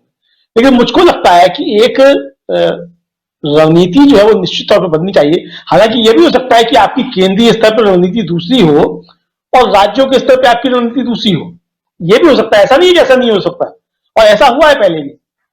मतलब लेफ्ट पार्टीज के साथ बंगाल और केरल में आपकी लड़ाई रही, लेकिन आप यूपीए बनाकर के उनका समर्थन दे रहे थे, यूनाइटेड फ्रंट में आप उनको समर्थन दे रहे थे, वो भी समर्थन दे रहे थे, तो ये हो चुका है। तो ऐसा भी हो सकता है कि आपकी लड़ाई जो है, मान लीजिए गोवा में ममता बनर्जी से हो, पश्चिम बंगाल में आपकी लड़ाई ममता बनर्जी से हो, लेफ्ट से हो, केरल में आपकी लड़ाई लेफ्ट से हो, लेकिन जब केंद्र की बात आए, जब यहां की बात आए, तो आप एक फ्रेंडली फाइट करें और एक आपका जो है कॉमन मिनिमम प्रोग्राम हो, तो उस पर आपको इसको आगे करना है, ये तरीका हो सकता है। लेकिन जहां तक ये सवाल है कि ये उपचुनाव जो है क्या संजीवनी दे रहे हैं कांग्रेस को, मुझे लगता है कि संजीवनी तो दे रहे हैं, और ये कांग्रेस को संजीवनी क्या दे रहे हैं, ये भाजपा को जो नुकसान पहुंचा उससे कांग्रेस को संजीवनी मिल रही है। और ऐसा कल आपने भी कहा था कि भाई क्या ऐसा है कि जनता भाजपा से नाराज होगी तो कांग्रेस को वोट देगी, कहीं ये सोच तो नहीं है। मुझे लगता है कि ये सोच शायद कांग्रेस नेतृत्व की नहीं है। हालांकि बहुत से लोग जो है उनको रणनीतिकार है वो सोच के होंगे और ये समझाते भी होंगे, लेकिन मुझको लगता है कि कांग्रेस नेतृत्व की शायद ये सोच नहीं है। मतलब राहुल गांधी और प्रियंका दोनों ही जो है वो लगातार केंद्र सरकार के ऊपर, मोदी सरकार के ऊपर जिस तरीके से प्रहार कर रहे हैं, वो चाहे वो लाभ मिले उनको या ना मिले उनकी चिंता, लेकिन लगातार उस पर प्रहार कर रहे हैं। तो इसका मतलब उनका लक्ष्य तो साफ है, मतलब प्रियंका राहुल दोनों का, कि हमको जो है भारतीय जनता पार्टी के खिलाफ बोलना है और काम करना है, और जो सरकार की कमजोरियां हैं वो हमको जनता को बतानी है। उनका लक्ष्य स्पष्ट है। बाकी कांग्रेस के लोगों का लक्ष्य क्या है क्या नहीं है, ये जो है वो अभी मुझे नहीं पता कि क्या है कि क्या नहीं है, क्योंकि जिस तरीके की चीजें कांग्रेस के अंदर चल रही हैं, तो अब ये नहीं कहा जा सकता कि राहुल और प्रियंका जो अकेले वही अब कांग्रेस को जो है वो दिशा दे रहे हैं। आज की स्थिति में नहीं कहा जा सकता, कल को हो सकता है कि ये चीजें स्पष्ट हो जाए कि वही दिशा देंगे। उत्तर प्रदेश के मामले में थोड़ा स्पष्ट है कि प्रियंका वहां इंचार्ज है और पूरी तरीके से वहां देख रही है, सब कुछ कर रही है, तो वहां उत्तर प्रदेश की रणनीति जो बनेगी वो वहां बनेगी।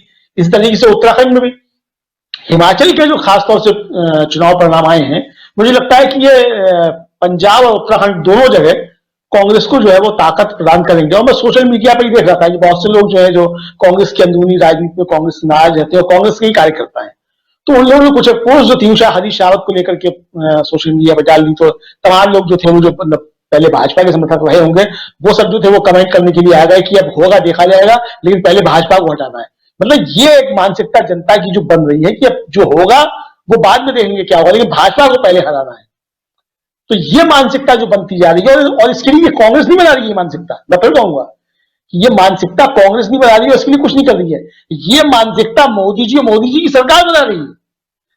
आप जिस तरीके से लगातार डीजल पेट्रोल के दाम बढ़ा रहे हैं, जिस तरीके से खाद्य उत्पादों के दाम बढ़ते जा रहे हैं, आदमी की किचन का बजट गड़बड़ाता जा रहा है, आप जिस तरीके से स्वास्थ्य पे जो है समस्याएं पैदा करते जा रहे हैं, जिस तरीके से जहां जहां आपकी सरकारें कानून व्यवस्था के मोर्चे पर पूरी तरीके से फेल होते जा रहे हैं, तो ये सारी चीजें जो है ये भारतीय जनता पार्टी अपने खिलाफ जो है जनता को स्वयं तैयार कर रही है, कोई दूसरा तैयार नहीं कर रहा है। और सबसे ज्यादा इसके लिए जिम्मेदार जो है आदरणीय प्रधानमंत्री प्रातः स्मरणीय श्री नरेंद्र दास दामोदर दास मोदी जी। उनकी जो नीतियां हैं और जिस तरीके से वो सामने आते हैं, जिस तरीके से बोलते हैं, जिस तरीके से उनकी सब चीजें सामने आती हैं, राहुल गांधी उससे उठा करके उनकी चीजों को मतलब एक ट्वीट कर देते हैं, वही हम तो हमारे तो, बस इतना कह दिया उन्होंने और कुछ नहीं। जनता खुद समझ ले रही है कि कौन तो और किसके दो। तो ये मुझे लगता है कि ये उनकी अपनी दिक्कतें हैं। मैं फिर कहूंगा कि कांग्रेस को अपनी रणनीति जो है राज्यों के हिसाब से भी अलग बनानी होगी और केंद्र के हिसाब से भी अलग बनानी होगी। तो अगर राज्यों के स्तर पे आपको लगता है कि भाई हमें गोवा में अकेले जाना है, तो बिल्कुल आप अकेले जाइए, कोई दिक्कत नहीं है, लेकिन फिर उसके लिए मेहनत हो। वहां का नेतृत्व जो है, जिनको आप इंचार्ज बना के भेजिए, वहां मेहनत हो। ऐसा ना हो दिग्विजय सिंह जाकर के सोते रहे और सरकार बन गई वहां जाकर के भारतीय जनता पार्टी की, जबकि बहुमत चुनाव के करीब भारतीय कांग्रेस थी। तो ऐसे आप इंचार्ज बना करके ना भेजें। तो ये चीजें जो है वो कांग्रेस को ही तय करनी होंगी। और मुझे लगता है कि सोनिया गांधी जो है, जो चुकी हाईकमान इस समय कांग्रेस के अध्यक्ष हैं, वो कह भी चुकी हैं कि हाँ मैं ही अध्यक्ष हूं और पूर्णकालिक अध्यक्ष हूं। मुझे लगता है कि उनकी जिम्मेदारी है कि जो प्रभारी बना करके भेजे जाएं वो ठीक होना चाहिए। सही कह रहे हैं और आप बहुत सटीक विश्लेषण आप करते भी हैं हमारे तमाम साथी। इस बीच देखिए, डीजल और पेट्रोल की कीमतों पर बड़ा फैसला। 10 रुपए डीजल, 10 रुपए और पेट्रोल 5 रुपए सस्ता हुआ। एक्साइज घटाई, ये एक बड़ी खबर इस वक्त आ रही है। क्या ये कल की हार जो मिली है उसकी बौखलाहट यहां साफ दिखाई दी और उसके बाद ये रिजल्ट, डीजल 10 रुपए और पेट्रोल 5 रुपए हुआ सस्ता। ये जब हम चर्चा कर रहे हैं, इस बीच ये खबर, केंद्र ने डीजल और पेट्रोल से घटाई एक्साइज ड्यूटी। आखिर में समझ में आ गई ये बात केंद्र सरकार को कि एक्साइज हटाना होगा भैया, वरना अपनी लुटिया डूब जाएगी। अभी तो सिर्फ कांग्रेस 8 सीटें ही जीती है। आगे आने वाले समय में आमने सामने के मुकाबले में और भी जहां जहां मुकाबला है, अभी ये देखिए, ये साफ दिखाई दे रहा है। 10 रुपए लीटर डीजल और 5 रुपए लीटर पेट्रोल सस्ता होना, ये अपने आप में ये इस बात की पुष्टि करता है कि बीजेपी को भी ये बात समझ में आ रही है कि महंगाई जो है वो हमें ऐसे ही खत्म कर देगी। अभी अभी हम लोग चर्चा कर रहे थे, इस चर्चा के दौरान सुमन भट्टाचार्य जी, देख रहे होंगे आप इस ब्रेकिंग न्यूज को, ये थोड़ी सी मुस्कुराहट मैं अपने तीनों पैनलिस्टों के चेहरे पर देख रहा हूं कि तीनों, अभी जयशंकर जी कह रहे थे कि 400 साढ़े 400 रुपए लग जाते हैं, गाड़ी निकालो ना निकालो सोचना पड़ता है, गांव वाले क्या करेंगे। लीजिए डीजल और पेट्रोल, एक 10 रुपए एक 5 रुपए। हालांकि इसमें खुश होने की बात नहीं है, बढ़ोतरी इतनी हो चुकी है कि जो 70 रुपए से 35 रुपए करने का दावा करते थे, आज वो 70 रुपए से सीधे 120 रुपए लेके चले गए। तो ये जो 20 रुपए उधर और 30 रुपए इधर, 50 रुपए, और 50 रुपए में से आपने क्या किया है, 5 रुपए कम किया है। तो ये 5 रुपए से कोई खुश होने वाली बात नहीं है। लेकिन हाँ, जो हर दिन 35 से 45 पैसे जो बढ़ा रहे थे आप, उसमें एक साथ आपने 5 रुपए और 10 रुपए कम किया है, ये खुशी की बात है। और इसके लिए भाई इतना तो है कि बाईपोल में ये जो उपचुनाव हुए हैं, उस उपचुनाव में जो जनता ने मोदी के विरोध में, बीजेपी के विरोध में वोट किए हैं, वो बधाई के पात्र हैं और यहीं से दबाव बनता है। ये आप लोग बिल्कुल मानकर चलिए दोस्तों कि जनता के हाथ में जो चाबी है, उस चाबी का असर होता है और वही असर हुआ है। शायद मैं जो कह रहा हूं, मेरे तीनों पैनलिस्ट इस बात से सहमत होंगे। लेकिन एक सवाल के साथ मैं आना चाहता था, सुमन जी आपके पास, प्रोग्राम खत्म होने का समय हो गया है, लेकिन फिर भी आप लोगों से थोड़ी इजाजत चाहते हुए सवाल ये है कि असम में आखिर क्या हुआ कि कांग्रेस दूसरे नंबर पे ही रह गई और कांग्रेस अपनी 2 सीटें भी गंवा दी। 5 में से 2 सीटें तो गंवा ही दी और एक तरफ 3 सीटों पर बीजेपी और 2 सीटों पे उसका एलाई जो है वो जीत गया। आखिर असम कांग्रेस में क्या चल रहा है, या त्रिपुरा में जो कुछ हुआ है उसका असर पड़ा असम में? राजीव जी, मैं आसाम के बारे में बोलने से पहले अमलेंदु जी ने जो बात कहा, मैं उसको थोड़ा सा एक्सटेंड करना चाहता हूं। बीजेपी अपने ऑपोजिशन के लिए बहुत अच्छे दो तीन चीज करके गया है। जैसे अभी आप नहीं सुनेंगे, क्योंकि हम लोग बंगाल से, इसलिए मैं थोड़ा सा उसका एग्जाम्पल देना, अभी आप नहीं सुनेंगे जब पाकिस्तान के बारे में उतना कुछ कहते हैं बीजेपी लीडरशिप। क्यों कहेंगे? क्योंकि अमित शाह की बेटे जय शाह ने बोला, डैडी डैडी मेरे को एक मैच चाहिए, नहीं तो पैसा नहीं मिलेगा।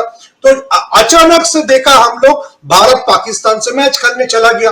ये 24 अक्टूबर से पाकिस्तान एक शांत सुशील देश हो गया, जहां पे मद्रासा में नालंदा जैसे पढ़ाई शुरू हो गया है। आपको मालूम है ना, क्योंकि जयशा जाके देख के आया ना, जयशा जाके देख के आया, उसके बाद अभी अभी कोई भक्त इसके बारे में बोलता ही नहीं है कि पाकिस्तान टेररिस्ट कंट्री है, पाकिस्तान से जैश ए मोहम्मद आता है, लश्कर, पाकिस्तान से तो सिर्फ रमीज राजा आता है जो जयशा से मीटिंग करता है। तो पाकिस्तान तो 24 अक्टूबर से हमारा दोस्त बन गया, ठीक है। तो पाकिस्तान के बारे में अमित शाह जी बोलना छोड़ दिया। और जयशंकर जी जो बोल रहे थे, मैं जयशंकर जी को काटने के लिए नहीं, मैं प्रशांत किशोर के बारे में बोलना चाहता हूं। प्रशांत किशोर को ऐसे, वो इतना बड़ा स्ट्रेटेजिस्ट है, मैं कौन उसके बारे में बोलने वाला हूं, लेकिन वो खुद के बात को खुद भी काट दिया।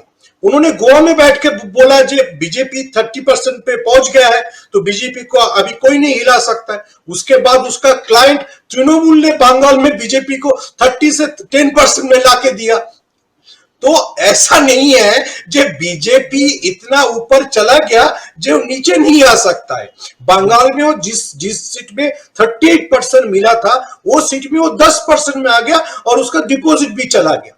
देखिए, प्रशांत किशोर आखिर तक सिर्फ एक स्टैटिस्टिशियन है, उससे ज्यादा कुछ नहीं है, और उसको अच्छा क्लाइंट मिल जाता है, ठीक है ना। क्लास में अगर फर्स्ट बॉय आ जाता है तो सब टीचर को लोग बहुत हाथ ताली देता है। तो प्रशांत किशोर ने बोला है कि कांग्रेस का कोई चांस नहीं है, पिछला 20 साल से ये हुआ है। हम लोग भूल जा रहे हैं कि 2009 में भी मनमोहन सिंह ने एक इलेक्शन जीता था, तब भाजपा को ढूंढने के लिए बाइनोकुलर लगता था। तो ये सब सिर्फ जीतने और हारने की बात है। अचानक से प्रशांत किशोर बोल दिया कि बीजेपी अगला 30 साल से हमारा थॉट प्रोसेस को राज करेगा, ऐसा कुछ है नहीं। अगर अब आसाम के बारे में राजीव जी मैं बोलना चाहता हूं, आसाम में जो तीनों सीट में आप जो तीनों सीट पर बोल रहे हैं, वो तीनों सीट में जो सारे जगह पे बीजेपी करता है, हेमंत बिश्व शर्मा ने वही किया। वहां पे दोनों सीट में मारियानी और एक सीट का मैं नाम भूल गया, खौरा होगा, वो दोनों सीट में कांग्रेस का जो उम्मीदवार जो जीता था, जो कांग्रेस का सिटिंग एमएलए था, उसने उसको बीजेपी में ज्वाइन करवाया। और एक वहां पे हेमंत बिश्व शर्मा वो तेजस्वी सूर्या जैसे सारे अब्राहम और इस्लाम के खिलाफ नहीं बोलता है, वो एक बदरुद्दीन आजमल के पार्टी के एमएलए को भी ज्वाइन करवाया, और ये तीनों रेजिग्नेशन देके बीजेपी की टिकट से खड़ा हुआ। तो ये तीनों जो जीता, वो बेसिकली अपने बॉल पे जीता, क्योंकि वो पिछले चुनाव भी जीते थे। जैसे आप देखेंगे बीजेपी के लीडरशिप या ऑर्गेनाइजर भी देखेंगे, कल बहुत बोल रहे थे कि तेलंगाना में हम लोगों ने एक सीट जीता। तेलंगाना में वो जो एमएलए जीता, अगर कोई देखेंगे तो टीआरएस से कुछ ही दिन पहले बीजेपी में ज्वाइन किया है, तो वही लोग जीता है। तो बीजेपी का अभी जो हालात है, जो बंगाल में वो बोल भी रहा है, जो जितने सारे टर्न कोर्ट्स है वही जीतते हैं, और जो खुद के बीजेपी है वो तो गाना बजाने के लिए चला गया है। आसाम में भी वही हाल है, ठीक है। तो मैं आसाम के बारे में पहले ये बोलना चाहता हूं, लेकिन मैं अमरिंदर जी की बात को फिर से दोहरा के खत्म करना चाहता हूं। मेरा बात खत्म करना चाहता हूं। ये बात ये कि जो भारत की जो जनता है वो बीजेपी के खिलाफ है। देखिए, पेट्रोल डीजल जो आपने बोला, पेट्रोल डीजल अगर 5 रुपया कमा भी, तो उसका मतलब है जो पिछला 7 दिन में जो बढ़ा था वो कमा है, लेकिन पिछला 2 साल से जो बढ़ रहा है वो कमा नहीं है, ठीक है। और लेकिन फिर भी आपने बहुत सही बात बताया, जो जनता की एक थप्पड़ से सरकार को समझ में आ गया, जनता सबसे बड़ा चीज है, ठीक है।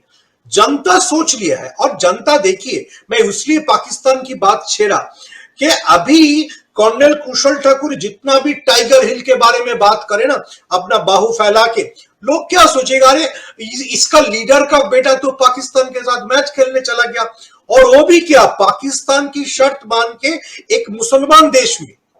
वो मैच कोई हिंदू राष्ट्र नेपाल में खेला नहीं हो रहा था, वो एक मुसलमान स्टेट में खेल हो रहा है। तो जॉय शाह की सारी जो हिंदू सोच बोच है और उसके पिताजी के जो हिंदू राष्ट्र की सोच है, वो सारा क्रिकेट मैच पे खत्म हो गया। अचानक से उनको लगा जी इमरान खान, मेरे को तो लगा उसके बाद इमरान खान की नोबेल के लिए शायद मोदी जी चिट्ठी लिखेगा, मेरा दोस्त इमरान को नोबेल दे दो। अमित शाह जी ने उससे बात कर लिया है, वो अभी सबसे बड़ा शांत, और नेल्सन मंडेला जैसे उसका इमेज है, वो भी गांधी जी के बारे में सोचता है, लेकिन ऐसा कुछ अभी तक हुआ नहीं, शायद होगा। शायद होगा, जरूर होगा। मैं इस उम्मीद में हूं कि अमित शाह जी इमरान खान को कुछ अवार्ड देंगे।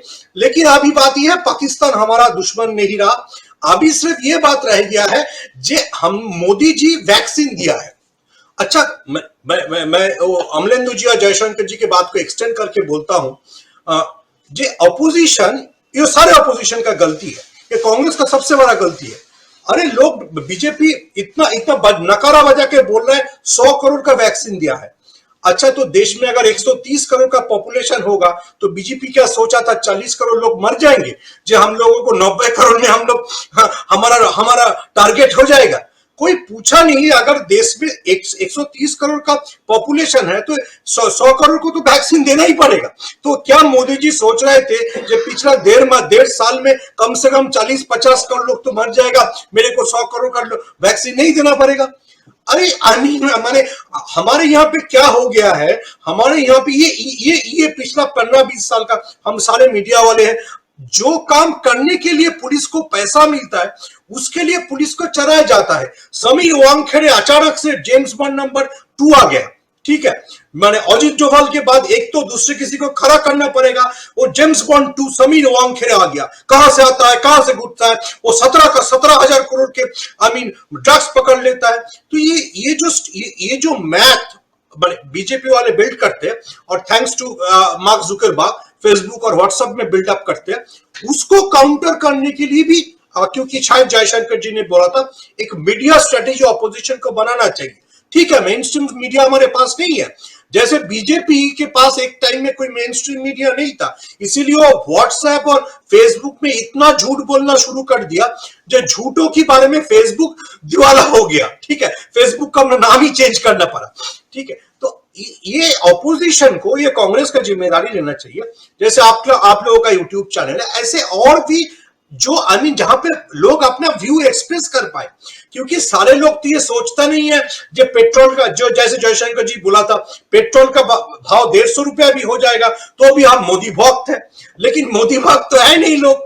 तो ये तो सामने आ रहा है, तो अभी इसको एक्सप्लॉइट करना पड़ेगा। राजीव जी, बहुत सारी बातें, महत्वपूर्ण बातें आप कर रहे थे। और जयशंकर जी, चलते चलते आपका आखिरी क्लोजिंग रिमार्क चाहता हूं पेट्रोल और डीजल पे। डीजल 10 रुपए और पेट्रोल 5 रुपए, क्या कहेंगे? ये दिवाली गिफ्ट बहुत बड़े बड़े उसमें बैनर तले बड़े बड़े चैनलों पर दिखाया जा रहा है, दिवाली पर मोदी सरकार का तोहफा। तो ये जो तोहफा है इसको आप किस रूप में ले रहे हैं? 10 रुपए और 5 रुपए डीजल, 10 रुपए और 5 रुपए पेट्रोल कम होना, एक्साइज ड्यूटी कम करना। मैंने अपने पिछले वक्तव्य में यही कहा था ना कि ये करेंगे, करने वाले हैं ये, क्योंकि चुनाव सिर पे है। और हिमाचल के मुख्यमंत्री ने कह दिया कि हमको तो महंगाई मार गई, हमारी पार्टी को तो महंगाई मार गई, तो ये तो करने ही वाले थे ये। लेकिन सबसे बड़ी बात, जैसे आपने अभी बीच में कहा था, भाई हमने भी कहा था कि जब साहब 80-85 डॉलर पर बैरल था कच्चे तेल का दाम, उस समय था 60-65 या 70 रुपए लीटर पेट्रोल मिलता था। आज नहीं, 114 डॉलर पर बैरल था, तो उस समय की बात थी। अभी जो है 85 डॉलर पर बैरल बिक रहा है, तब आप जो है 110 और 120 रुपए पर लीटर पेट्रोल बेच रहे हैं। और मान लीजिए जैसे वही है कि भाई आपको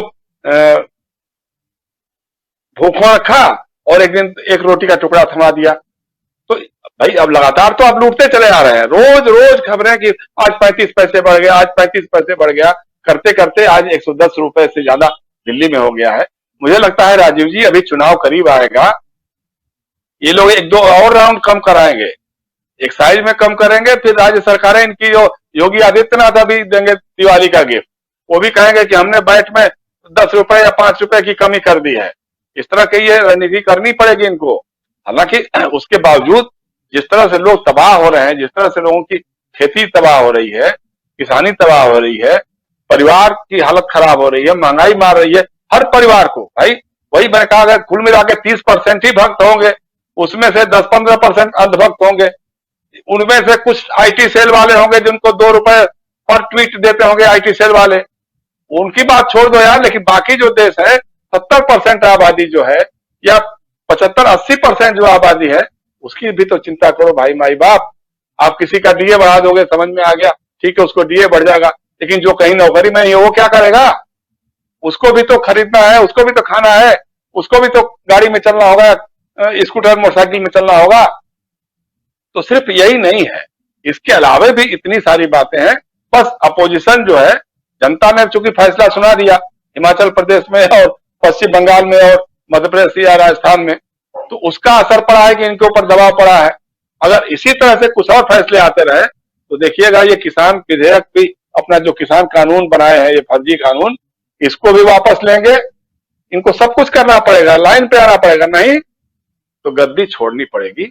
यही बात है जी, बिल्कुल बिल्कुल सही कह रहे हैं, गद्दी छोड़नी पड़ेगी। और एक अभी जैसा अभी जी सुमन जी कुछ कह रहे हैं। ये जो 70% के बारे में जयशंकर जी बोलते हैं ना, हमारे यहाँ पे 4 सीट पे हारने के बाद एक छोटा सा चुटकुली चला है। जैसे पुराने टाइम में ट्रेन में लिखा रहता था ना, किसी को पता नहीं चलेगा आपका दारू का निशा छूट जाएगा। तो यहाँ पे चल रहा है, किसी को पता नहीं चलेगा बीजेपी छूट जाएगा, ठीक है, विदाउट एनी साइड इफेक्ट्स। तो ये जो अगला इशू है ना, ये अगर कांग्रेस हो, सारे ऑपोजिशन हो, अगर हाईलाइट करेंगे तो जयशंकर जी बिल्कुल ठीक बोला है। मोदी जी का सारा जो, और अमित शाह जी का जो उसका शरीर में भी देखता है, जितना वेट है सारा झड़ जाएगा। देखिए ना, एक दिन में 10 लीटर पेट्रोल कम हो गया, कैसे हुआ? इतना दिन तो हम लोग सुनते रहे जो ये इंटरनेशनल प्राइस से ठीक होता है, तो अभी कैसे हुआ? नहीं, सरकार कहती थी ना कि भाई ये तो पेट्रोल कंपनियां तय करती है, हम नहीं तय करते हैं। तो आखिर में आज आपने एक्साइज घटाया ना, ये काम आप पहले भी कर सकते थे, तो आपने नहीं किया। अब जब जैसे होगा ना कि भाई घर पे आई बारात तो समझी को क्या हुआ, तो वही हालत हो गई है ना आज कि भाई चुनाव सर पे आ गए हैं, मालूम हो गया है उपचुनाव का क्वार्टर फाइनल आप हार गए हैं। अब वो उत्तर प्रदेश, पंजाब, उत्तराखंड, मणिपुर और गोवा आपके सर पे सवार है। अगर आप कुछ नहीं करेंगे तो लुटिया डूब जाएगी, और अगर इसमें लुटिया डूब जाएगी तो उसके बाद फिर हिमाचल और गुजरात का चुनाव भी अगले साल में है, और उसके बाद फिर 2024 सामने है। इसलिए जनता का दबाव बहुत महत्वपूर्ण है। लोकतंत्र में जनता ही मालिक है, जनता ही माई बाप है। अब जैसा कहा ना, अभी बहुत बढ़िया बात वो हमारे दिमाग में नहीं आई थी। भाई जैसा जो है बैठा हुआ दुबई में हा हा हा हा कर रहा है, हाथ उठा रहा है, जब पाकिस्तान से हम हार रहे थे, जिसमें हमारी हालत खराब हो रही थी, उस समय बैठे, क्योंकि उसको तो पैसे का, आपको याद होगा सुमन दादा, रमेश राजा ने कहा था कि अगर बीसीसीआई खेलना बंद कर दे, मना कर दे पाकिस्तान के साथ खेलने के लिए, तो पाकिस्तान का क्रिकेट कंट्रोल बोर्ड तबाह हो जाएगा। और उसके बाद देखिए कैसे एक बार भी किसी भाजपाई ने, किसी स्वयंसेवक ने नहीं कहा कि साहब पाकिस्तान के साथ मैच नहीं खेलना चाहिए, लगातार हमारे हमले करवा रहा है, लगातार आतंकवादी भेज रहा है, कश्मीर में इतने लोग मारे गए, आम आदमी मारे गए, सुरक्षा बलों के जवान मारे गए, सेना के जवान मारे गए, और पाकिस्तान अगर प्रायोजित था तो पाकिस्तान के साथ मैच क्यों खेल रहे हैं, जगहसाई क्यों करवा रहे हैं? ये सबसे बड़ा सवाल तो है ना। तो इसमें जरूर कहीं ना कहीं, क्योंकि जहां इनके इकोनॉमिक हित, आप पर्सनल इकोनॉमिक हित इन्वॉल्व होते हैं, वहां राष्ट्रवाद कोने में चला जाता है, कोल्ड स्टोरेज में चला जाता है। और जहां होता है जयशंकर जी, मैं वही बोलना चाहता हूं, अगर ये राहुल गांधी का भाई करता तो अभी तक अमित शाह का 100 चेला जाके 10 जनपद के सामने देता। तो राहुल गांधी को चाहिए, मैं नाम नहीं लेना चाहता हूं, बीसीसीआई प्रेसिडेंट या बीसीसीआई का सेक्रेटरी, बीसीसीआई प्रेसिडेंट कलकत्ता में ही रहता है, उसके घर के सामने भेज देना चाहिए जो आप क्यों पाकिस्तान के साथ मैच खेल रहे हो भाई। हाँ, अभी तक तो यही होता था ना, जावेद में अंदाज आते थे, मतलब सब कुछ होता था, जो पिच खोद देते थे, कहते पिच खोद देंगे, हम मैच नहीं होने देंगे। उस समय हालांकि शिवसेना भी तब उन लोगों के साथ होती थी, आज शिवसेना उनके साथ नहीं है। लेकिन एक बात है कि भाजपा के लोग तो करना चाहिए ना, आज राष्ट्रवाद के तो अब अकेले सो मोटो मतलब होलसेल डीलर आप ही है भाई, तो आप उसकी चिंता करो ना, आप बताओ कि क्यों हम मैच खेल रहे हैं, सफाई दो, बता दो। अफगानिस्तान में तालिबान हो गया, अफगानिस्तान से अभी हजार हमारा मैच हो रहा है। तो इसलिए देखिए सवाल है कि जब आपके अपने पर्सनल आर्थिक हित आते हैं, सामने आते हैं, तो राष्ट्रवाद को आप तिलांजलि दे देते हैं। और जब दंगे कराने होते हैं, जब चुनाव जीतना होता है, जब हिंदू मुसलमान करना होता है, तो तुरंत पाकिस्तान, हिंदुस्तान, तालिबान, ये सारी बातें आपके मसान और क्या क्या जो सब सामने आता है। जिस तरह से योगी का आज भाषण हो रहा था, मैं सुन रहा था, वो सीधे सीधे सांप्रदायिक तनाव बढ़ाने की बात वो आदमी कर रहा है। भाई तुमको भरोसा नहीं है कि उत्तर प्रदेश में पिछले 5 सालों में या 4.5 सालों में आपने किया क्या है? मैं बता रहा हूं राजीव जी, कल मैं था चित्रकूट में। चित्रकूट से हम लोग राजापुर गए थे। राजापुर जो तुलसीदास जी का जन्म स्थान बताया जाता है, जहां उनके हाथ की लिखी हुई रामचरित मानस की पांडुलिपियां रखी हुई हैं। हम रास्ते में गए, स्टेट हाईवे एक्सप्रेसवे है, पूरे रास्ते में कोई भी 100 मीटर सड़क ऐसी नहीं मिली जहां की 50 गड्ढे ना मिले। इतने गड्ढे। स्कॉर्पियो गाड़ी हमारे मित्र की थी, उनके साथ हम जा रहे थे। सुंदरलाल सुमन हमारे वहां मित्र हैं, उनकी गाड़ी में थे हम लोग। और गाड़ी हिचकोले खा रही थी। जो रास्ता आधे घंटे का हो जा सकता है वो 1.5 घंटे लग गया। तो ये हालत तो है आपके उत्तर प्रदेश में काम की, जो गड्ढा मुक्त सड़कें बताते हैं। तो इस तरह से आपके पास बताने के लिए कुछ भी नहीं है उत्तर प्रदेश में। कोरोना का मामला हो, बेरोजगारी का मामला हो, महंगाई का मामला हो, आप हर कदम पे फेल हुए हैं। लेकिन वही है कि बस अब आपने आज लाइन दे दिया ना कि भाई दीपोत्सव मना रहे हैं और वो अयोध्या के बाद आप कृष्ण भक्त तैयार होंगे और ये करेंगे, तो मतलब ये से कि अयोध्या के बाद अब आप मथुरा को गर्म करेंगे। सीधा मामला यही है। तो इसलिए कह रहा हूं कि विपक्ष की ताकतों को लामबंद होना होगा, गैर भाजपावाद की रणनीति को काम करना होगा। इनके जो घटिया इरादे हैं, राजनीतिक इरादे हैं, उनको जनता के बीच में एक्सपोज करना होगा। जी राजीव, बस। जी बिल्कुल बिल्कुल, समय बहुत ले लिया है आप लोगों का, लेकिन एक पोल हमने लगाया हुआ था कमेंट बॉक्स में, और पोल में यह था कि क्या कांग्रेस और टीएमसी को आगामी चुनाव में गठबंधन करना चाहिए। तो 84% लोगों का कहना है कि हाँ गठबंधन करना चाहिए, और 16% लोगों का कहना है कि गठबंधन नहीं करना चाहिए। तो गठबंधन धर्म की जो बात अभी हम लोग कर भी रहे थे, और जिस रास्ते पे हमारे तीनों पैनलिस्ट बात कर रहे थे, वही बात हमारे साथी भी जो कमेंट बॉक्स में कमेंट कर रहे हैं उनका भी कहना है कि हां दोनों पार्टियों को गठबंधन करना चाहिए। और न सिर्फ दोनों पार्टियों, ये तो पोल की बात है जहां एक सवाल होते हैं, उसका एक सवाल होता है, उसके जवाब होते हैं, लेकिन यहां पर जो सवाल और जवाब के बाद जो आती है बातें वो ये आती हैं कि आखिर विपक्ष को मजबूत होना चाहिए, और विपक्ष की बात जब भी होती है तो कांग्रेस की तरफ लोग देखते हैं, और जब भी मौका मिला है जनता कांग्रेस को दिल खोल करके वोट दी है और लेकर आई है। इसीलिए जो विपक्षी दल है, यानी कि जो आज सत्तारूढ़ पक्ष है बीजेपी, इसलिए वो कहती है कि 70 साल तक तो आप राज कर रहे थे।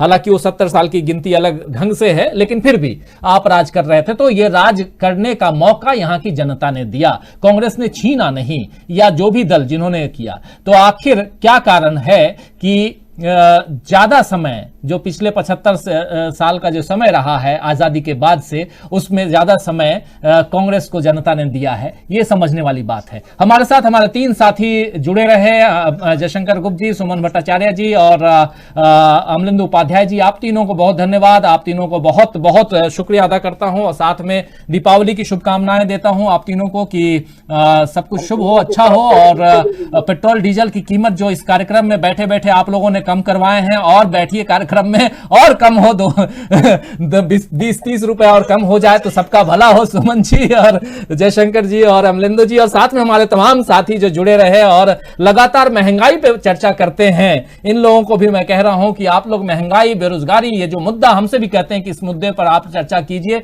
बिल्कुल, और आप लोग अपनी बातों को रखते हैं, ये महत्वपूर्ण बातें होती हैं और ये इसकी जरूरत भी है। तो आप तीनों को बहुत धन्यवाद, और धन्यवाद हमारे तमाम साथी, बहुत सारे साथी लगातार, कन्हैया लाल गुप्ता है हमारे साथ में, जो उसके अलावा कुंदन बिहारी हमारे साथ बने रहे, जुड़े रहे, फिर कामिल शेख हैं, राजेश सिंह हैं, फिर अख्तर हुसैन हैं, तापस कुमार दास हमारे साथ में, ऑल इंडिया लोक बीजेपी करो। असलम चिश्ती लिख रहे हैं कि भाजपा की इतनी बुरी हार से महंगाई के समर्थक हैरान और परेशान है, क्यों है राजीव जी? दीपावली के समय कूड़ा करकट तो साफ किया ही जाता है। बिल्कुल सही कह रहे हैं असलम चिश्ती जी आप। महेंद्र आनंद हैं जो कह रहे हैं कांग्रेस पार्टी जिंदाबाद, जय जवान जय किसान। फिर लीजेंड एक्स कह रहे हैं आंगनबाड़ी की सैलरी कब बढ़ेगी बताओ सर। आंगनबाड़ी की सैलरी की बात जो है प्रियंका गांधी ने अपने घोषणा पत्र में की है, जरा उसको देखिएगा। अब जो भी है बढ़ने घटने की बात अगर कहें, और अगर वो उन राज्यों में जहां चुनाव होने हैं वहां अब जो भी होगा वो चुनाव के बाद ही होगा, ये तो तय मानिए। रूपलाल बेदिया हमारे साथ में कह रहे हैं, बहुत दिनों बाद रूपलाल जी दिखाई दे रहे हैं, या मैं आपका कमेंट बहुत दिनों बाद पढ़ रहा हूं, लेकिन आप जुड़ते हैं और आप तमाम मैं इतना कहूंगा कि लगभग 90% जो कमेंट बॉक्स में आप लोगों के कमेंट आते हैं उनको मैं अब पर्सनली जानने लगा हूं नाम से। ये मेरे लिए मेरी खुशकिस्मती है कि आप लोग लगातार जुड़ते हैं, सराहते हैं अपने कार्य और अपनी बातों से इस कमेंट बॉक्स को और हमारे इस कार्यक्रम की शोभा बढ़ाते हैं। रूपलाल बेदिया लिख रहे हैं कि पानी नाक से ऊपर जा चुका है, इसलिए जनता का अकबकाना स्वाभाविक है। उपचुनाव का परिणाम इसी का प्रतिफल है। जो उपचुनाव हुए उसकी बात कह रहे हैं जावेद इकबाल जी। बहुत 3-4 दिनों से जावेद इकबाल जी के साथ ये हो रहा था कि उनका कमेंट जो है वो दिखाई नहीं दे रहा था। आज किसी और अकाउंट को अपना उन्होंने कहीं और शिफ्ट किया है और कमेंट आज दिखाई दे रहा है। और मुझे भी खुशी है, इनको भी खुशी है कि इनके कमेंट को हम लोग देख पा रहे हैं। जावेद इकबाल जी लिख रहे हैं कि बीजेपी देश को जितना डुबा चुकी है 2019 में जनता ने माफ कर दिया, अब जनता माफ करने वाली नहीं है। ये जावेद इकबाल लिख रहे हैं कि अब जनता माफ नहीं करेगी। और असलम चिश्ती लिख रहे हैं कि आपकी निष्पक्ष और स्वतंत्र पत्रकारिता की सराहना करता हूं। बहुत धन्यवाद असलम चिश्ती जी। रामपाल मीना हमारे साथ जुड़े हैं। सतीश के जो कांग्रेस इन 2024 लिख रहे हैं। फिर पासंग शेरपा हैं जो बीजेपी को खेदेड़ दो, सब मिलकर लिख रहे हैं। फिर सबीर अंसारी, मोहम्मद सबीर अंसारी, राजीव जी गुड लिख रहे हैं। आमिर मलिक हैं कांग्रेस जिंदाबाद। राजेश सिंह लिख रहे हैं जय कांग्रेस विजय कांग्रेस। प्रियंका गांधी जिंदाबाद लिख रहे हैं। फिर इमलोदा खान है हमारे साथ में। इमरान शेख हमारे साथ। राजेश सिंह हमारे साथ में नमस्कार लिख रहे हैं। लीजेंड एक्स यूपी में आंगनबाड़ी की सैलरी सब से कम क्यों है ये पूछ रहे हैं। फिर अख्तर हुसैन भी हैं कि टीएमसी के साथ गठबंधन नहीं होना चाहिए। अख्तर हुसैन लिख रहे हैं क्योंकि कांग्रेस पार्टी को खत्म कर रही है, वो कांग्रेस पार्टी को खत्म कर रही है। ये भी सोचने और बहुत महत्वपूर्ण बात है, इस पर भी चर्चा होनी चाहिए जो अख्तर हुसैन लिख रहे हैं। मदीना का मुसाफिर थैंक्स कह रहे हैं, good night all the best लिख रहे हैं। महबूबा शाह भी हमारे साथ। उसैद अहमद लिख रहे हैं कि गठबंधन करना चाहिए, लेकिन गठबंधन मतलब कि टीएमसी और कांग्रेस को गठबंधन करना चाहिए, लेकिन गठबंधन करके आपस में लड़ना नहीं चाहिए। राजीव रंजन जी आपको दीपावली की बहुत बहुत बधाई एवं शुभकामनाएं। आपके सपरिवार को भी मुबारक हो। आप सबको भी दीपावली की ढेरों शुभकामनाएं। भागवत द्विवेदी भी हैं। बनवारी मीना आज जय श्री राम बहुत लिख रहे थे। बनवारी मीना जुड़े रहे हमारे साथ, त्रिपुरा की बात भी कर रहे थे, जय श्री राम के साथ उद्घोष कर रहे थे। तो बनवारी मीना जय जवान जय किसान लगातार बोलते रहते हैं, लेकिन आज जय श्री राम कह रहे थे। और वो महत्वपूर्ण है, इसलिए मैं उसको थोड़ा सा उनके इस कमेंट को मेंशन कर रहा हूं। और उसके अलावा और कुछ भी करें, कुछ भी नारा लगाएं, उसमें कोई बुराई नहीं है। ए मंडल हैं गुड नाइट लिख रहे हैं। जॉन वर्गीस लिख रहे हैं आफ्टर बीजेपी पॉलिटिक्स में कोई रिलीजन के बारे में बात नहीं करेगा। बीजेपी के बाद आफ्टर बीजेपी पॉलिटिक्स में कोई अब रिलीजन पॉलिटिक्स की बात नहीं करेगा। जॉन वर्गीज लिख रहे हैं, बिल्कुल सही कह रहे हैं। इस देश ने रिलीजन पॉलिटिक्स जो है वो काफी देख लिया है और धीरे धीरे। और एक बात तय, ये तो साफ, आज जब पेट्रोल और डीजल की कीमत 10 रुपए और पेट्रोल की कीमत 5 रुपए कम करने का, और खासकर इस प्रोग्राम के तहत ही हमने आपको दिखाया जब हम प्रोग्राम कर रहे थे अभी से 15 मिनट पहले, जो डीजल पेट्रोल की कीमत कम हुई है, उसका मतलब है कि सरकार अब ये तो समझ रही है कि हाँ, महंगाई जो है वो आने वाले समय में और हालत खराब कर देगी। यानी कि जो बचा हुआ है, बाकी जो बची थी वो महंगाई मार गई। तो ये जो महंगाई मार गई जो है वो अभी तो आपको सिर्फ उपचुनाव में मार गई है। आने वाले 5 राज्यों के चुनाव में अगर महंगाई मार जाएगी तो आप कहां रहेंगे, ये समझने वाली बात होगी। इसलिए ये जरूरी है। मनप्रीत इंडियन फार्मर प्रोटेस्ट भी हमारे साथ हैं, जो आम आदमी पार्टी बीजेपी एजेंट है, लिख रहे हैं। और तो सबके अपने विचार, अपनी बातें। कन्हैयालाल गुप्ता कह रहे हैं और Congress coming back, BJP going because EVM led by झूठी पार्टी भ्रष्ट नफरत के लायक है। बीजेपी ने धोखा दिया, वोट से पहले मालूम नहीं था, कह रहे हैं। साहिल जन्नू भी हमारे साथ हैं जो कह रहे हैं old is gold, Congress only Congress. Royal engineering कह रहे हैं हे राजीव सर, हे आपको भी, हाय आपको भी रॉयल इंजीनियरिंग। और कामिल शेख और जावेद इकबाल गुड नाइट शुभ रात्रि शब्बा खैर लिख रहे हैं। कामिल शेख भी लिख रहे हैं। अब मैं भी आप लोगों को कहता हूं गुड नाइट शुभ रात्रि शब्बा खैर, लेकिन उससे पहले आपको यह कहूंगा कि कल दीपावली है। कल लाइव लेकर के मैं नहीं आऊंगा आप लोगों के बीच। अब परसों एक दिन की छुट्टी मुझे भी चाहिए, और परसों आप लोगों के बीच हाजिर होऊंगा, और शाम 7 बजे इसी तरह। और कल आप लोग भी दीपावली मनाइए, दीपों का त्यौहार, खुशियों का त्यौहार। इस त्यौहार को सब लोग मिल करके और एक दिया उनके नाम जरूर जलाइए जो इस कोरोना काल में, इस बीमारी के चलते इस दुनिया से चल बसे। तो बस इस बात के साथ आप लोगों के घर में खुशियां आए और हमेशा दिए की रोशनी के साथ आपका घर भी, आपका करियर भी, आप जो चाहते हैं वो सब जगमगाए, यही शुभकामना है। चलिए अब आपसे इजाजत चाहूंगा और परसों शाम को आपसे 7 बजे मुलाकात होगी। गुड नाइट, शुभ रात्रि, शब बखैर।